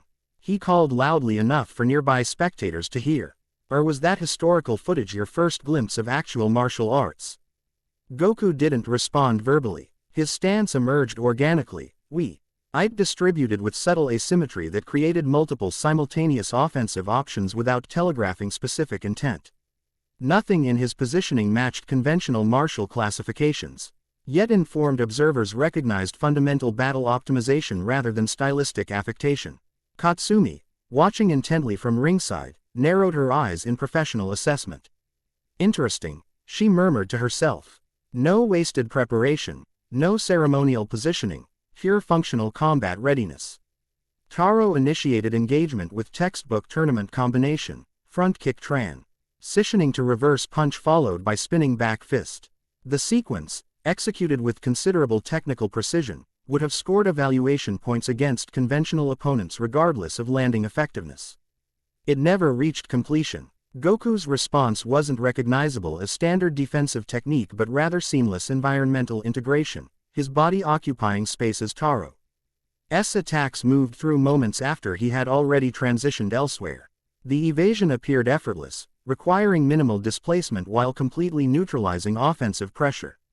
Frustrated by his inability to establish tactical rhythm, Taro escalated commitment, increasing speed and power at the expense of technical precision. This common tournament strategy often forced reactive opponents into compromised positions where scoring opportunities emerged. Goku remained unreactive, his movement quality neither retreating nor advancing but simply existing in optimal spatial relationship to incoming force. When technical demonstration requirements necessitated offensive response, his counters materialized with disturbing efficiency, minimal motion producing maximum effect with précision that suggested calculated restraint rather than limited capability. Ringside officials exchanged glances, their evaluation metrics challenged by performance that defied conventional classification. The head official's clipboard remained conspicuously unmarked as she observed with increasingly focused attention. Taro's frustration manifested in commitment escalation, a tactical error common to competitors accustomed to intimidating opponents through superior aggression. His attacks incorporated increasing telegraphing as technical discipline yielded to emotional response, creating vulnerability apparent to experienced observers. Sloppy, Katsumi assessed from ringside, professional disapproval evident in her tone. He's abandoning fundamentals for ego preservation. The breaking point came when Taro committed to a signature technique, a leaping roundhouse kick designed to circle around conventional guards. The movement, while visually impressive, created predictable trajectory had compromised recovery options if countered effectively. Goku's response appeared deceptively simple. Rather than retreating from the incoming attack or attempting conventional block, he stepped in to the technique's central rotation axis, a movement no properly trained fighter would consider given the apparent danger. Within this supposedly vulnerable position, Goku executed a single open hand contact against Taro's supporting leg ankle, applying precise directional pressure that instantly collapsed the technique's structural integrity. The regional champion found himself abruptly horizontal, momentum redirected through anatomical weak points with mathematical precision. His landing, controlled by Goku's secondary contact that prevented actual injury while creating unmistakable demonstra. Tion of technical dominance, produced audible response from audience members with sufficient expertise to recognize the exceptional counter's difficulty. Assessment complete, the head official announced, ending the evaluation before Taro could attempt recovery. Both participants please exit the ring for the next qualification match. Goku complied immediately, showing neither triumph nor concern for the evaluation outcome. Taro required momentary composition recovery before departing with forced professional acknowledgement that poorly concealed wounded pride. Mizuki met Goku at the competitor exit, scientific curiosity evident beneath her maintained cover persona. That was remarkably efficient. You could have extended the demonstration to display more technical range. Wasn't necessary, Goku replied simply. The official saw enough. His assessment proved accurate. Within minutes, qualification results appeared on the tournament information system. Son Goku advanced to the Mai-N competition bracket with maximum evaluation scores across all criteria categories. The unprecedented perfect qualification immediately generated speculation among competitors and audience members alike. Katsumi approached as they reviewed the results display, her expression combining professional respect with intensified competitive interest. Perfect qualification scores are extremely rare, she observed neutrally.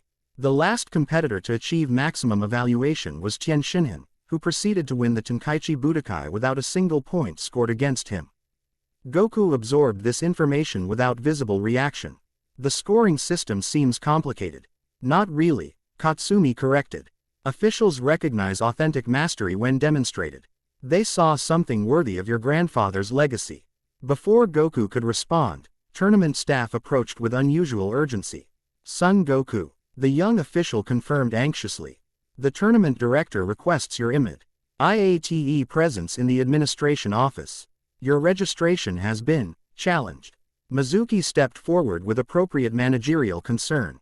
On what grounds? I'm not authorized to discuss details. The staff member replied apologetically. Only to escort you to Director Takamura immediately. Katsumi's expression showed professional recognition of irregular protocol. Tournament regist. Ration challenges typically involve identity verification or eligibility disputes, she explained quietly. Usually filed by competitors seeking administrative advantage when technical victory seems unlikely. Mizuki calculated rapidly, assessing security implications of potential identity investigation against cover story limitations. We'll address this immediately, she assured the waiting staff member. Please lead the way. As they followed their escort toward the administrative section, Katsumi fell into step beside them, an unexpected accompaniment that prompted Mizuki's subtle questioning glance. The Saito school maintains considerable influence within regional tournament governance, Katsumi explained with practical directness. Director Takamura was my father's student before entering tournament administration. My presence might prove useful if this challenge involves administrative manipulation. The offer represented potential complication to Horizon Institute operation. Parameters but also valuable local alliance. Mizuki accepted with professional nod, cataloging both opportunity and risk in the developing relationship. Tournament administration occupied the Face Liddy's second level, a labyrinthine arrangement of offices surrounding central documentation archives. Their guide led them directly to an imposing doorway marked, Tournament Director, before departing. With palpable relief at completed responsibility, Director Takamura, a powerfully built man whose formal business attire couldn't disguise former competitor physicality, greeted them with professional courtesy undermined by visible tension. Thank you for responding promptly, he began, acknowledging Katsumi with respectful bow before addressing Goku directly. We have a situation requiring immediate clarification. Your registration has been formally challenged by an organizational representative claiming fraudulent identity representation. What organization? Mizuki inquired with appropriate manager's concern. Takamura's expression tightened further. Red Ribbon Corporation Security Division. The identification confirmed their pursuit had escalated from covert operation to institutional leverage. Mizuki maintained professional composure while rapidly assessing countermeasures aligned with their cover personas. "That's absurd," she stated with calculated indignation.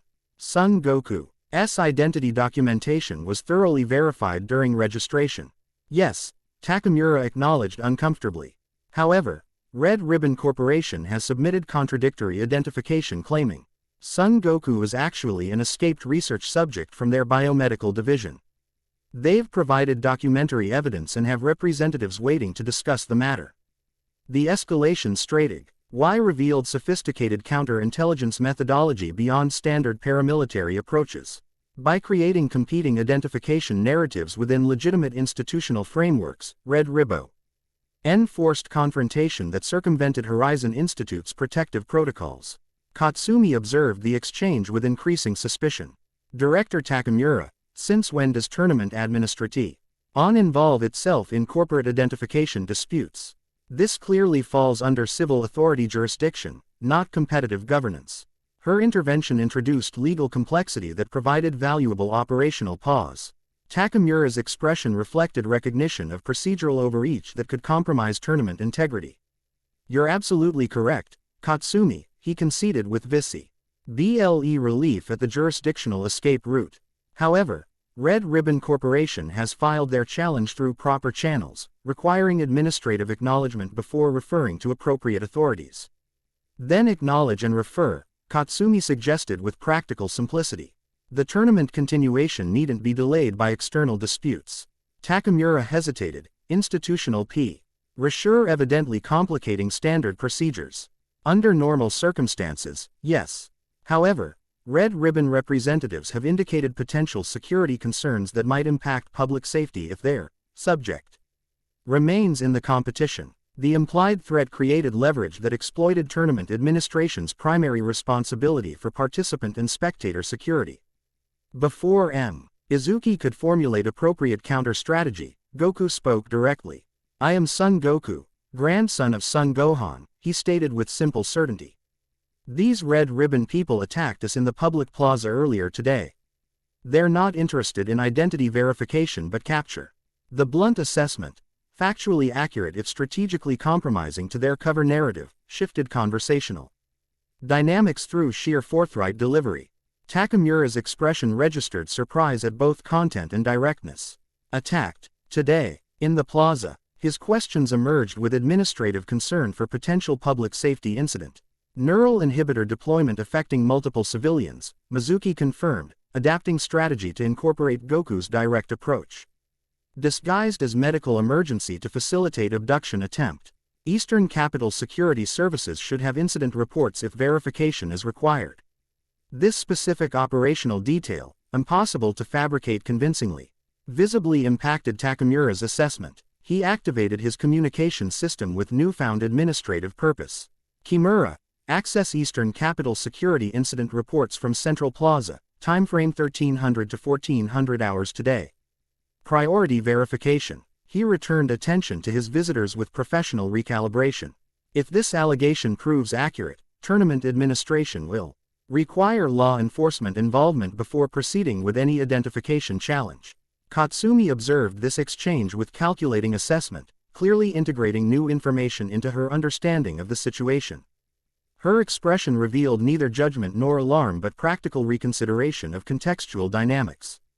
"Director Takamura," she suggested with diplomatic precision, "perhaps the tournament schedule could proceed as established while these external matters receive proper investigation."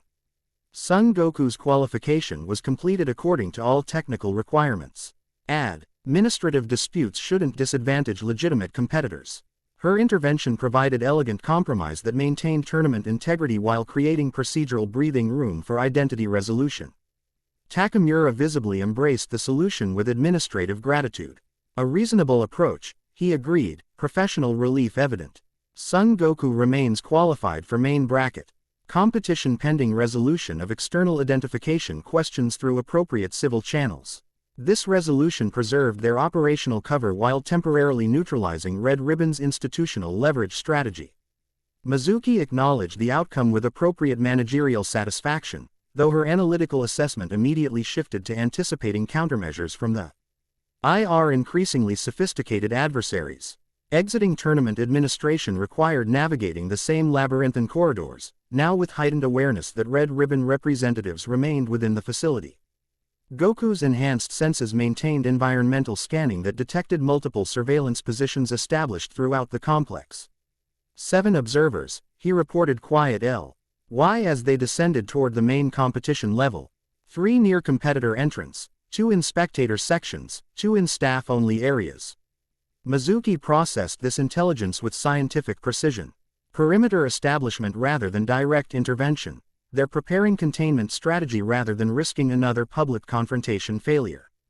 Who exactly is pursuing you? Katsumi inquired directly, dropping pretense of ignorance regarding their situation. The question represented critical decision point regarding operational security versus potential alliance development.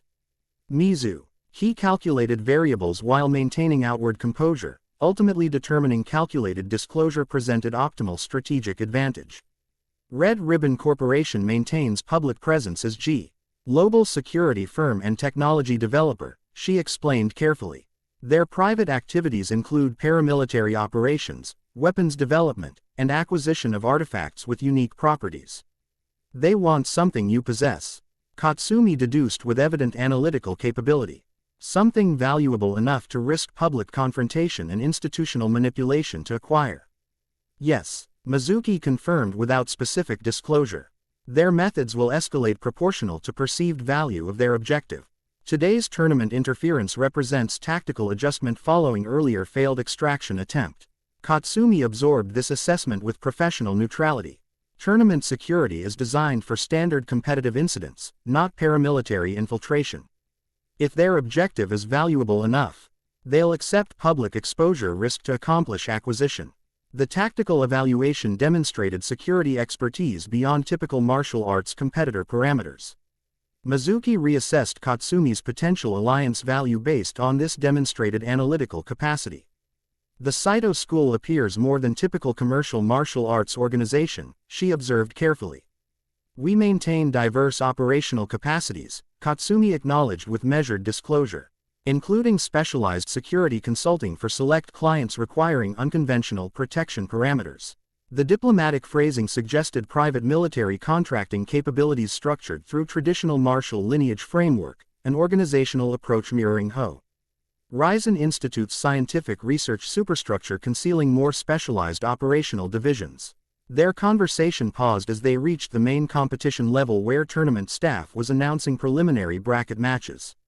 Competitors gathered around display screens showing scheduled pairings, reactions ranging from satisfaction to strategic disappointment based on matchup assessments. Goku located his assignment without difficulty, first round match against mid-tier competitor from established regional school. More significant was bracket positioning that potentially placed him against Katsumi Saito in quarterfinal round, assuming both advanced through initial matches. Interesting scheduling, Katsumi noted, studying the same potential confrontation with professional assessment. Tournament directors rarely position unknown qualifiers against seeded champions before semifinal rounds. Perhaps your father's student recognizes quality regardless of competitive history, Mizuki suggested diplomatically. Perhaps, Katsumi acknowledged with subtle skepticism. Or perhaps external factors influenced bracket construction. Before they could further analyze tournament political dynamics, Goku's attention shifted abruptly toward the facility entrance. They're here, he stated quietly. Many more than before. Mizuki followed his gaze to identify multiple individuals entering the tournament complex with coordinated positioning that belied their civilian attire. Unlike earlier plaza operatives, these personnel moved with military precision disguised beneath casual demeanor, advanced tactical teams deploying for coordinated operation. They've abandoned subtlety for overwhelming force, she assessed with clinical detachment. Approximately 20 operatives visible, likely additional personnel in supporting positions. 27 total, Goku corrected with certainty born of enhanced sensory perception. Including roof positions and vehicle support teams. Katsumi observed this exchange with increasing strategic assessment. Tournament security protocols don't address this threat category. Conventional response will prove inadequate against coordinated paramilitary extraction. Her evaluation confirmed Mizuki's tactical conclusion. Red Ribbon had escalated beyond institutional leverage to direct action parameters regardless of public exposure consequences. Standard evasion strategies would prove insufficient against committed force deployment. We need extraction options, Mizuki concluded, activating her communication device to alert Horizon Institute security resources, preferably without civilian casualties or competitive disruption. Difficult parameters, Katsumi noted with professional understatement. The Saito SCU-L maintains emergency response capabilities if necessary. This offer of direct operational assistance represented significant alliance development beyond initial diplomatic intervention. Before Mizuki could evaluate acceptance implications, Goku identified new tactical development. They have another energy weapon, he reported, tracking specific operative movement through the growing crowd. Different design than the Plaza device. Mizuki followed his indication to identify an operative with distinctive equipment case moving toward strategic position overlooking the main competition floor.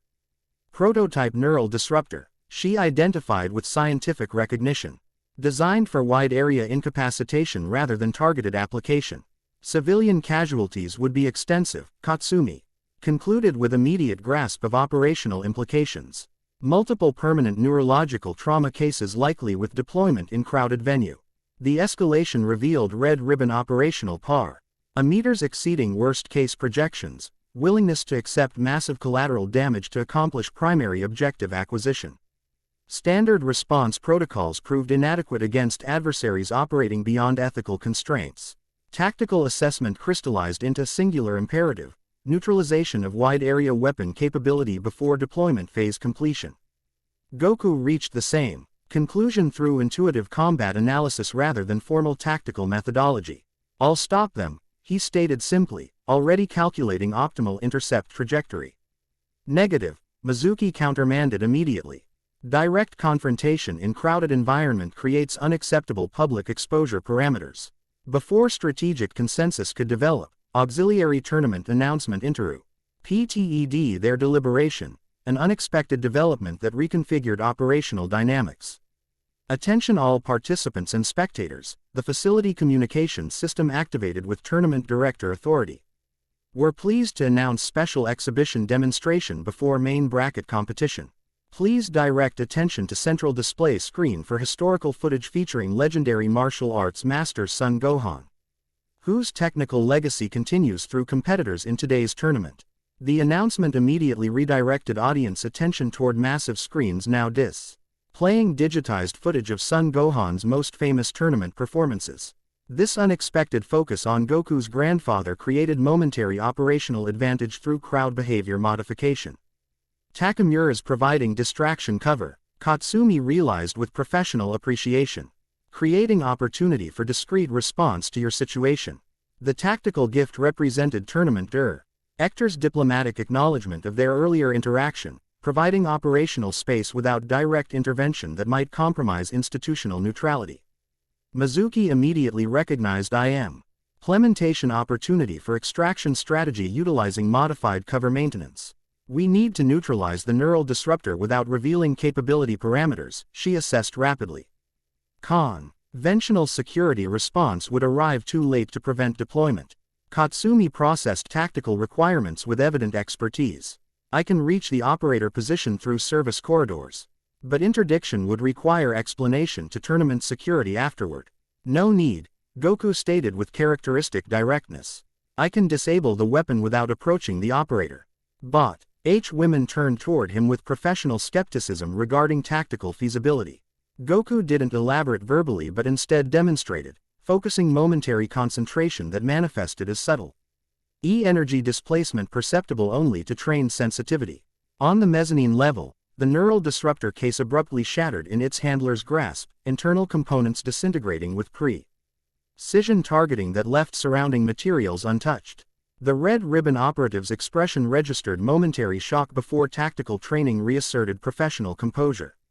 Targeted kinetic application at distance. Mizuki observed with scientific fascination despite tactical circumstances. Previously undocumented capability parameter. Katsumi's assessment focused on immediate rational implications rather than research potential. Their primary weapon is neutralized, but tactical team positioning continues. They're transitioning to contingency extraction protocols. Her analysis proved immediately accurate as Red Ribbon personnel adjusted deployment patterns with practiced efficiency, command elements redirecting resources toward containment perimeter reinforcement rather than technological incapacitation. Their sealing exit routes, Goku confirmed through continued sensory monitoring, establishing controlled access points for filtering escape attempts. The tactical adjustment demonstrated professional competence exceeding standard corporate security parameters. These operators functioned with military-grade coordination that would eventually overcome civilian venue limitations regardless of temporary setbacks. Strategic reassessment required acknowledging fundamental tactical reality. Extraction without confrontation was no longer viable operational parameter. Maintaining cover identity had become secondary to security preservation given escalation to potential mass casualty scenario. We need to leave immediately, Mizuki concluded, abandoning tournament participation facade as strategically untenable. Before they complete perimeter consolidation, Katsumi processed tactical requirements with immediate practical application. The Saito SC Pool maintains emergency extraction capabilities for sensitive clients. Our facility 2 kilometers east provides secure processing options while determining appropriate next steps. The offer represented significant alliance development with unknown strategic implications but clear tactical advantage given immediate circumstances. Mizuki calculated risk parameters against operational necessities. Concluding temporary alignment with Saito interests presented optimal survival probability. Acceptable, she confirmed with professional brevity. Extraction methodology. Service tunnel access through competitor preparation area. Katsumi indicated direction with subtle gesture. Connected to maintenance system beneath sports complex. Our security team can establish screening position at Ju. Annexion 7 to prevent pursuit penetration. The extraction plan demonstrated intimate facility knowledge beyond public access information. Further evidence of Saito School's specialized operational capacities beneath traditional martial arts institutional framework.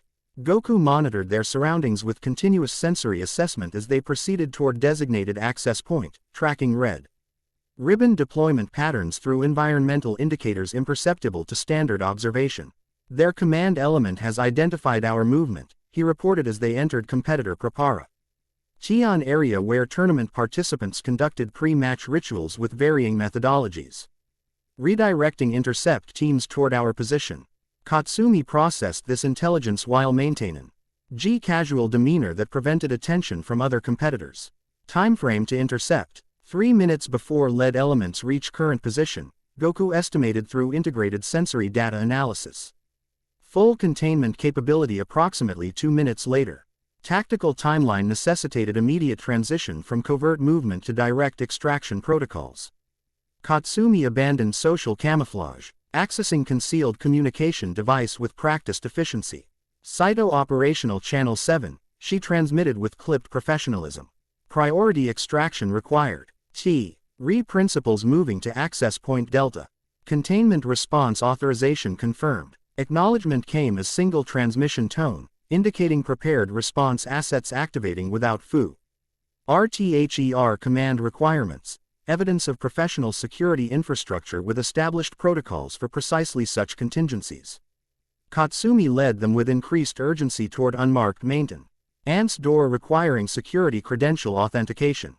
The tournament registration supervisor has authenticated historical confirmation of your grandfather's championship participation, she informed Goku as they traversed the maintenance passage connecting to larger service tunnel network. Footage authenticity verification has also validated your family connection claim against Red Ribbon counterclaims. The information represented background investigation conducted without their knowledge. Katsumi or Saito School resources had performed independent verification of their cover identity MP onance while maintaining cooperative facade. You doubted my identity? Goku asked with simple curiosity rather than defensive response. Standard security protocol. Katsumi confirmed without apology. The Saito School maintains verification procedures for all potential alliance considerations. The pragmatic approach aligned with Goku's straightforward assessment methodology rather than social convention expectations. Smart, he acknowledged with genuine approval. Trust requires verification. Their exchange continued as they navigated service tunnel junctions with Katsumi's confident guidance. Mizuki maintained operational awareness while cataloging the developing interpersonal dynamic between two individuals whose psychological frameworks prioritized functional truth over socha. Comfort, a distinctive compatibility pattern with potential significance beyond immediate tactical considerations. Red ribbon pursuit elements have penetrated service access point, Goku reported they reached junction intersection where tunnel dimensions expanded to accommodate maintenance vehicle passage. Currently 8 operators in pursuit formation with additional teams deploying to parallel routes. The tactical assessment confirmed necessity for interception capability to prevent pursuit continuation. As if summoned by this realization, 3 figures emerged from adjacent tunnel. Entrance, individuals whose casual athletic attire concealed professional capability evident in their positioning and environmental awareness. Saito security, Katsumi identified for her companion's benefit. Containment team will establish pursuit barrier while we proceed to extraction point. The security personnel acknowledged their principal's arrival with professional nods before deploying. Specialized equipment from concealed cases, barrier construction components and non-lethal interdiction devices designed for confined environment application. Their methodical efficiency demonstrated specialized training in urban tactical operations despite civilian presentation. Barrier establishment estimated at 90 seconds, the team leader reported while configuring neural disruption grid emitters. Recommend principals continue to extraction point without delay. Pursuit containment guaranteed minimum 8 minutes. Katsumi accepted the tactical assessment with command authority wrath. Earth client deference, further evidence of her operational role within Saito security infrastructure beyond public competitive persona. They proceeded through the junction into wider utility tunnel, illuminated by emergency lighting systems that cast distinctive shadows against concrete walls lined with infrastructure conduits. The extraction point connects to Saito School private transportation hub, Katsumi explained as they increased pace toward distant illumination indicating tunnel terminus. From there we can proceed to secure facility while determining appropriate response to red ribbon escalation. Mizuki calculated strategic implications of increasing dependence on external security provider against immediate tactical advantages. Your organization's involvement creates potent IAL targeting parameters that may not align with your operational interests. The Saito School maintains substantial counterintelligence capabilities, Katsumi assured her with professional confidence. Red Ribbon Corporation has previously demonstrated operational patterns that intersect with our security concerns. This alignment presents mutual advantage potential rather than one-sided exposure.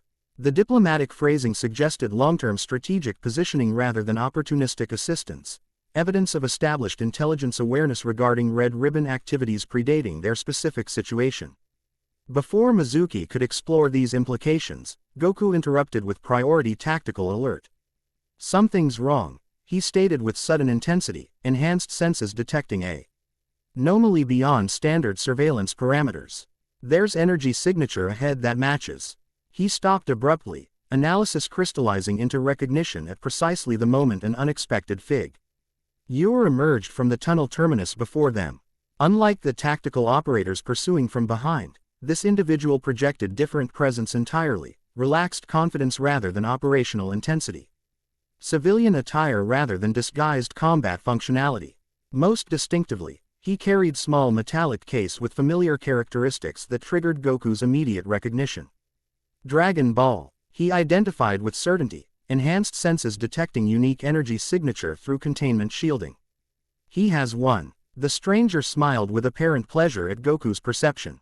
Remarkable sensitivity, he acknowledged conversationally, especially considering the military-grade suppression field this containment unit generates. You continue to exceed parameter projections, subject. Katsumi shifted immediately to defensive positioning, martial training integrating seamlessly with tactical assessment.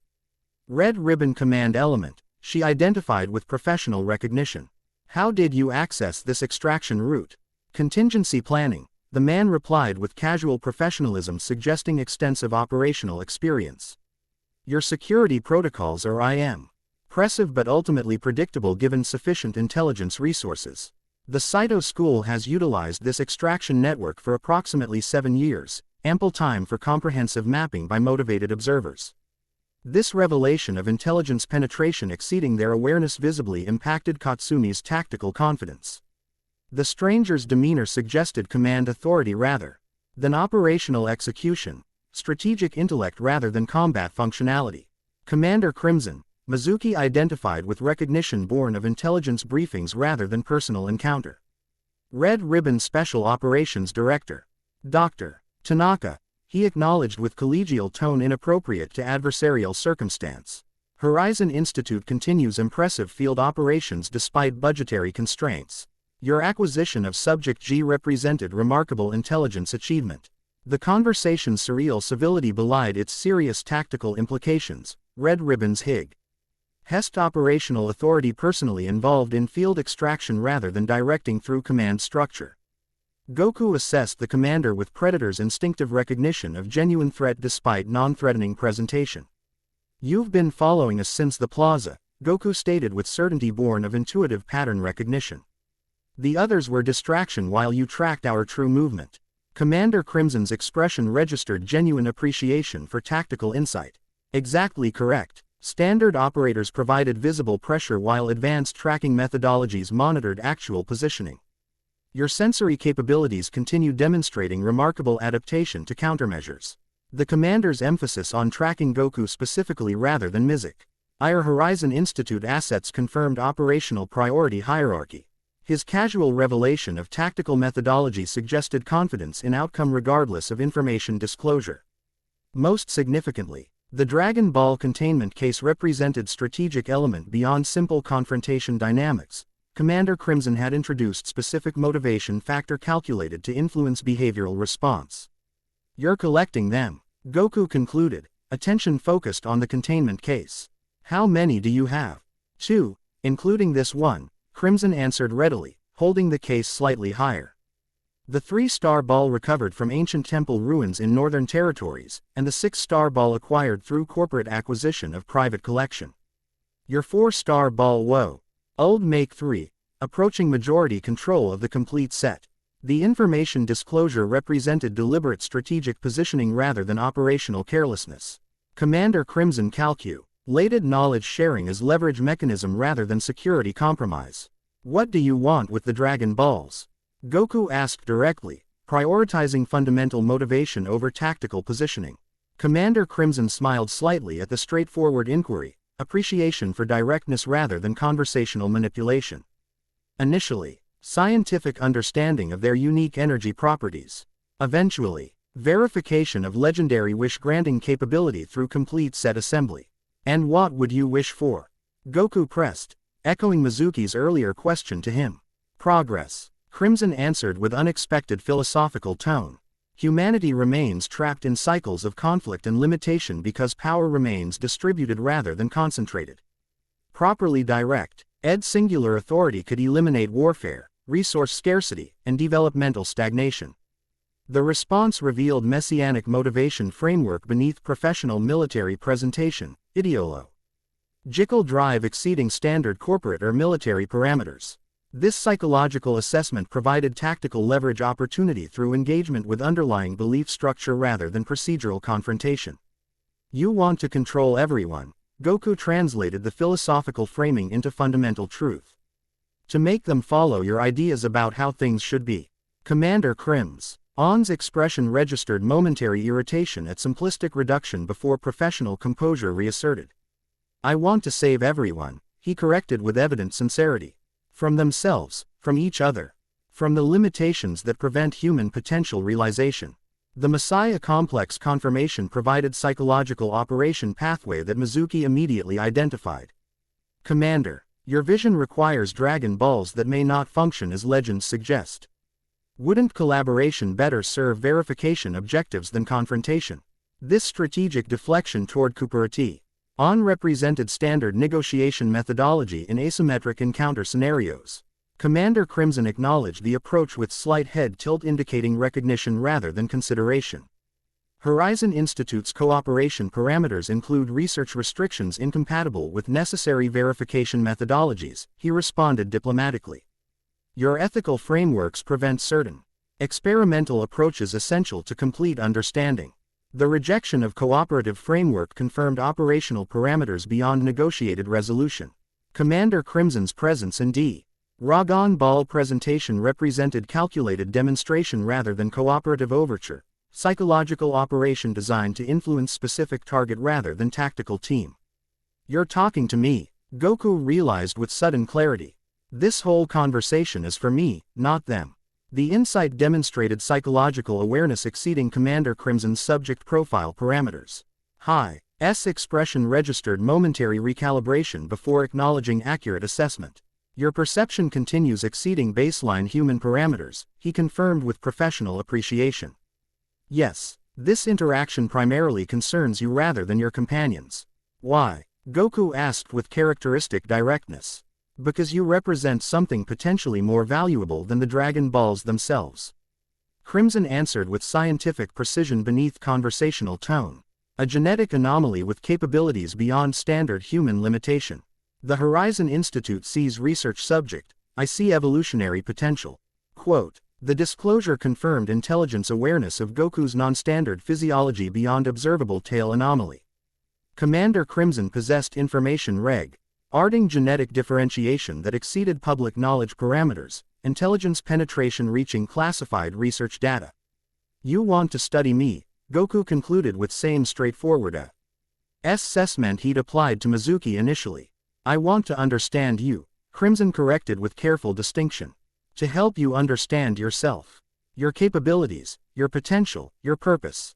The psychological approach demonstrated sophisticated understanding of Goku's fundamental motivational framework. Knowledge seeking regarding personal nature and origin represented primary drive eggs. Adding territorial or social motivation structures. Grandpa Gohan helped me understand myself, Goku countered, loyalty to family connection providing psychological anchoring against manipulation attempt.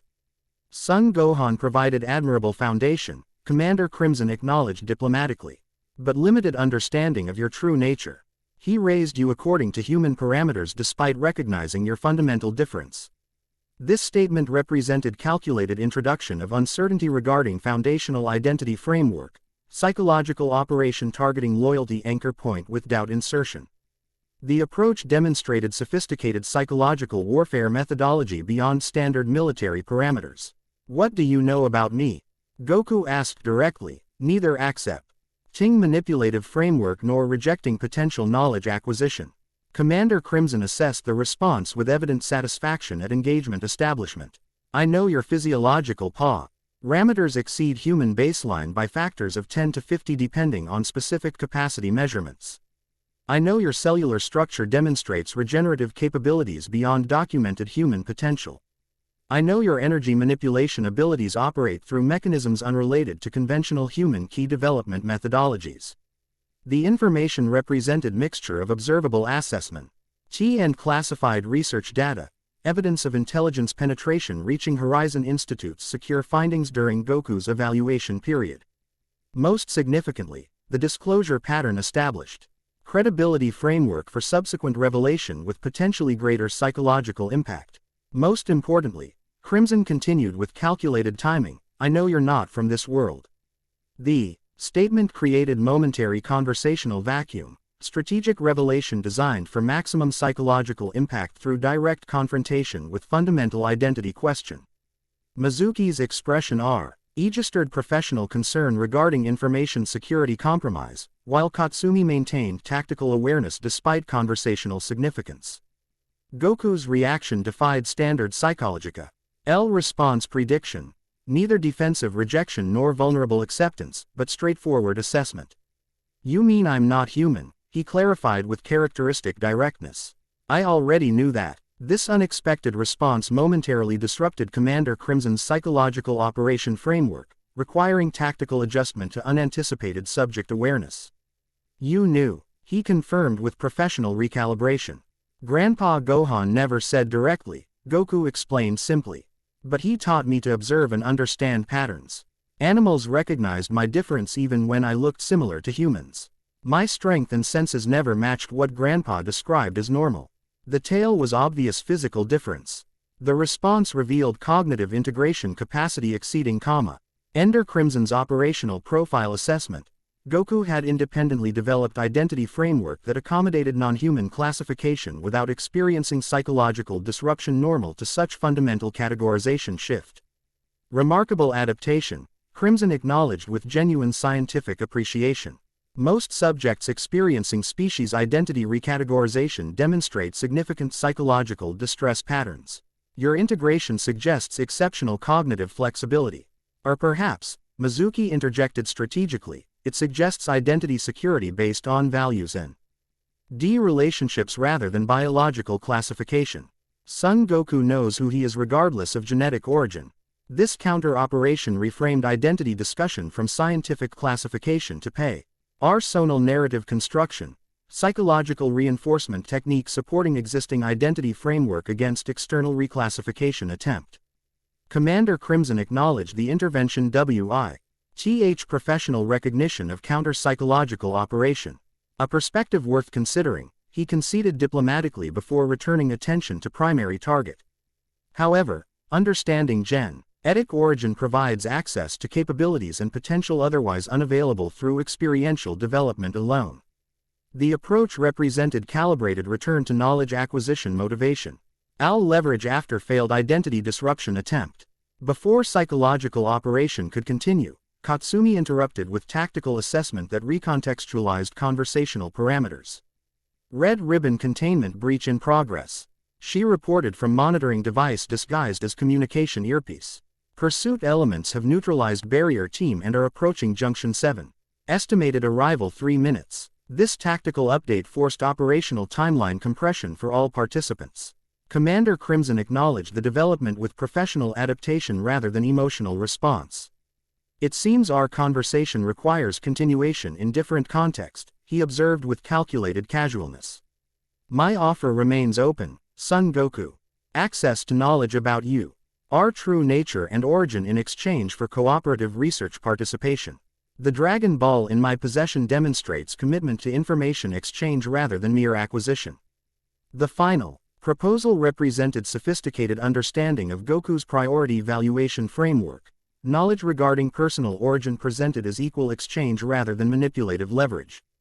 Before response formulation, the tactical situation evolved through unexpected parameter introduction. From the tunnel behind Commander Crimson, subtle movement preceded new participant arrival, individual whose presentation immediately registered as significant threat despite civilian appearance. Unlike tactical operators with visible military bearing, this arrival moved with predator fluidity that triggered Goku's instinctive recognition of apex combatant. Commander, the newcomer acknowledged with minimal deference. Extraction teams report containment failure. Recommend immediate withdrawal to secondary position. Commander Crimson received this tactical assessment without visible concern. Son Goku, allow me to introduce Operative Silver, Special Projects Division with particular expertise in unusual combat methodologies. The introduction confirmed Goku's combat threat assessment while establishing hierarchical positioning within Red Ribbon command structure. Operative Silver displayed no interest in conversational exchange, attention remaining focused on tactical parameters rather than diplomatic engagement. Sir, he prompted with professional insistence. Tactical positioning degrading rapidly. Extraction protocol requires immediate implementation. Commander Crimson acknowledged the assessment with slight nod before returning attention to Goku. Consider my offer. Knowledge for knowledge. Cooperation for cooperation. We'll continue this conversation soon. With practiced coordination, Commander and Operative retreated toward tunnel terminus while tactical teams establish coverage position from parallel junction. The choreographed withdrawal demonstrated professional extraction protocols exceeding standard corporate security parameters, military-grade coordination WITH specialized asset protection methodology. As Red Ribbon forces completed organized withdrawal, Katsumi immediately implemented counter-pursuit assessment. Saito extraction team reports to operate. IVs requiring medical intervention but no fatalities. Containment barrier was breached through technical countermeasures rather than direct assault. This professional courtesy providing allied status represented ongoing cooperation framework despite tactical situation evolution. Mizuki acknowledged the information with appropriate professional gratitude while calculating strategic implications of Commander Crimson's engagement. They allowed us to proceed, she concluded with clinical assessment. This entire interaction was staged for specific information exchange rather than actual extraction attempt. Psychological operation targeting Goku specifically, Katsumi agreed with evident tactical understanding.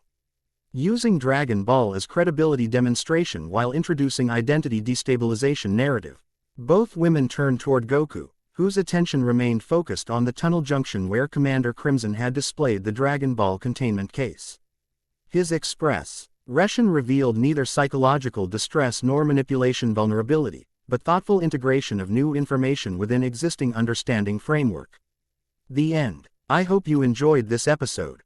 Remember to subscribe and like this video. See you in the next video.